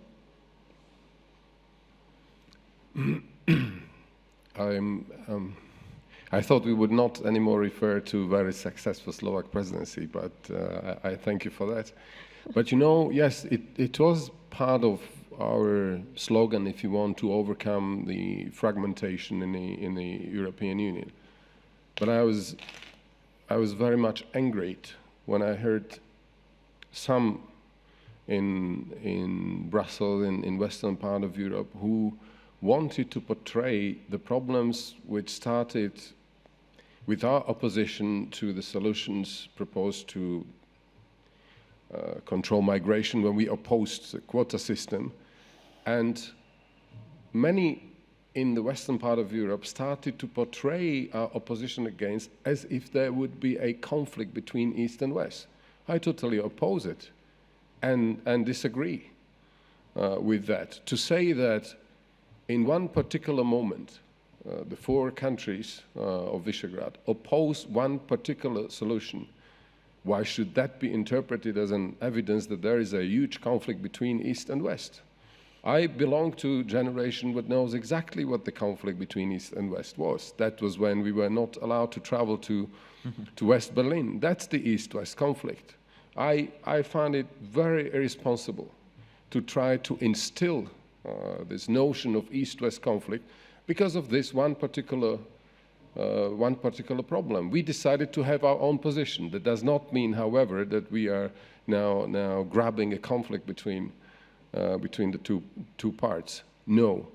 And one remark on, because we are in a discussion about future of European Union, how to help EU escape this, what I call spiral of crisis. So first, Slovakia does not believe that we need to rebuild European Union from scratch. We do not think we should be engaged in a process where we will completely refurbish institutional framework and open the treaties. No. And there is a simple explanation to it, because the problems the EU is facing at this moment, in our view, is not an evidence of EU's systemic failure, but rather we see that this is a consequence of the three most successful projects that the European Union has established since the 90s at least. And the three most successful projects are, and the consequences of them we are facing today, is Eurozone, it is Schengen, and it is internal market. So the first set of steps that we need to be engaged in are here in those three areas. Number one, and we are the only member amongst Visegrad countries who is a Eurozone country. There is not an option, there is not an alternative, but we have to complete Eurozone. I don't want to go into details of it, but here we will see multi-speed Europe, but not in a divisive way. I think this is just a responsible approach of the countries who have their own currency, that is euro for Slovakia and 18 other countries, as it is responsible for Poland to take care of your zloty and Czech Republic koruna and Hungary forint. This is what we are doing. But at the same time, Konrad will confirm, we say that the legitimate interests of non-Eurozone countries has to be respected because we are in internal market. Second point is Schengen. I mean, we have to save Schengen. Let us be honest. If the migration crisis continues, we will see pressure coming to restore border controls, and Schengen will be again under pressure. So we have to focus this, because our citizens would never trust us again. They will never trust us if they see the similar crisis in Schengen, similar crisis in Eurozone. And thirdly, internal market, not only we have to stop fragmentation in it, but we have to stop protectionist tendencies that we are seeing in internal market. And I think instead of being engaged in a major institutional overhaul of European Union, this is a must, the three projects and their completion. I have several other points, but I see on you that I should stop here at this moment, and maybe there would be questions from the audience. Yeah, I just wanted to turn to the audience because we have a few minutes for some Q&A part, if anyone has a question to answer. Yes, we have a question there.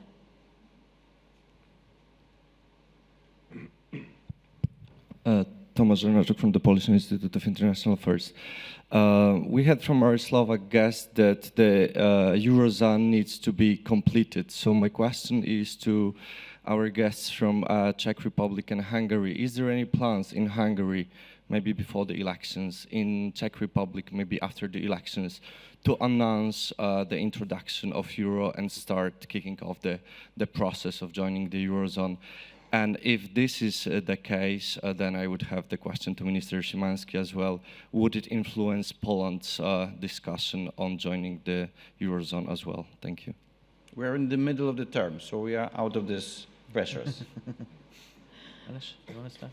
Mr. Miloš. That's not the answer. Well, above all, it is true, and I will not say any secret, that there is not only no political consensus on joining the Eurozone, but the current situation tends to be quite against joining in the near future. But there is also an understanding that the potential accession can be quite near. What we have achieved during this government term was a strong convergence in terms of the Maastricht criteria. We actually fulfill all the criteria to join the Eurozone systematically year after year already. But what we saw and what the Eurozone crisis showed was that to some extent other aspects such as wage convergence can be a barrier to a smooth functioning within the Eurozone. And from what I see, not just from the social dialogue, but also from political parties as an opinion, is that once we are actually on an equal heel economically, not an equal, but once we are closer to the core Eurozone average in nominal terms, in terms of wage convergence, there is, I do believe, a strong consensus, or there will be a strong consensus on that it is in the interest of the Czech economy to join in. The issue is that wage convergence and other aspects are very difficult to undertake if you don't have the exchange rate channel. In the last 25 years, the Czech Republic has converged significantly with the core of Europe, or the EU15, if you, I'm not going to call it the core, but let's say EU15. But it was from more than 50% through the exchange rate channel. If we block it right now, naturally it will be more difficult for us to converge. And I do believe that once the Czech koruna gets stronger, once the wages actually are set at quite good pace of increase at the moment, I think that we could be actually ready to joining the Eurozone, and we could actually find a larger consensus quite soon. But it is not, of course, for this government to deal with this issue, and it will be, of course, subject to a larger debate. And one small aspect, and an important one, from what we see from Eurobarometers or other surveys, is that when you join the Eurozone, the support for the euro actually tends to jump up quite significantly, because people see that it is no threat, that it's nothing foreign, that it is actually, it can be our currency, national currency. And it is a very important aspect that at the moment among the Czech public, there is a feeling, there is an emotional feeling that euro is something that we are basically afraid of. There are no specific rational arguments beyond those that I have mentioned with the convergence, but there is an emotional, let's say, aftertaste of the crisis, to some extent of the other crises too, that somehow blocked the situation in joining. But I do believe, and I'm quite positive, that in next 4 years we will see much clearer. I'm not saying that in 4 years we will be joining the Eurozone, but we will see clear, in my view. So we have a Czech perspective now, the Hungarian one. Well, we are also working very hard to fulfill the Maastricht criteria. We do fulfill all but one. So the possibility is the possibility will hopefully be given of joining in the coming couple of years. On the other hand, we share the assessment Alex just gave. It does limit your possibilities in some sense, though, if you do join the euro. So there is still an ongoing internal debate on when to join the European Union or the Eurozone. I'm sorry. As I said, we have the obligation, so it is given that we will join the Eurozone once we evaluate the situation, both on the expert side, macro and micro-wise, and of course on the political side as well. A very exciting difference between the Czech Republic and Hungary is that we do not have this sort of a fear or any sort of a reservation towards either the euro or the European Union, given the couple of crises we are currently managing. And I think Minister Kocak would like to add some point. Konrad knows me already from many discussions that we are having in London. Don't go too far, please. No. It's Warsaw. But I will repeat it, Konrad. So I'll say, as the only Eurozone country here in the Visegrad grouping, that it is our interest that the rest of Visegrad, Poland, Hungary, and Czech Republic, become members of Eurozone as soon as possible. But this is our national interest. I found out that the second biggest trading partner for Slovakia is Czech Republic, and the third is Poland. So we want to have a level playing field in trade because you are still having your monetary instruments in your hands while we are not. And there are many other reasons, but also one of political importance. Should you join, I think, then our political influence of this region, of Visegrad 4 countries, will immensely increase within European Union. Don't forget that, for example, with Brexit, the weighted influence of Eurozone within European Union will dramatically increase. Because 80% of European Union's GDP will be created in the Eurozone. So the non-Eurozone in terms of GDP and so will be smaller with the United Kingdom departing European Union. And I agree totally with Konrad Szymanski's first and initial remark. We have, for example, countries, all 4 countries were committed to very responsible fiscal policy. So I think if you joined, the influence will increase by our commitment to this fiscal responsibility, to a fiscal rules-based governance. And that could have immense political importance, and that could turn into a very, very important asset of our country. So I'm a very strong advocate. Even here, Konrad, in Warsaw, I dare this kind of rude comment. Our time is running out, but I think we do have time for one very quick question from there. And I would like to ask you all for quick answers. Zygmunt Stasiewski, Polish-American Council. I have a question for Mr. Szymanski and Mr. Chmelar. President Trump spoke today about individual rights and responsibilities. In the US, we understand our First Amendment, freedom of speech, and right after that, Second Amendment, which is right to bear arms by individual citizens. Now, the European Union leadership recently started pushing gun control agenda, which I understand was strongly opposed by the Czech government. The truth is that, we are facing and we are witnessing literally a Muslim invasion. This is the white elephant in this room. This is not migration, this is invasion. And the citizens of different countries have the right to defend themselves. In Czech Republic, there is 14 firearms in every household per capita, per 100 households. In Poland, it's less than 1. My question to Mr. Szymanski is the Polish government going to institute an amendment to the Polish constitution to give individual rights to self-defense to Polish citizens and the right to bear arms? And to the gentleman from Czech Republic, how do you comment on the recent comments of your own leadership asking your own citizens to buy firearms and get trained and arm themselves? Thank you. So I guess very quick We answer. are entering discussion about the content of the future constitution right now, so maybe it's another aspect to be put into referendum.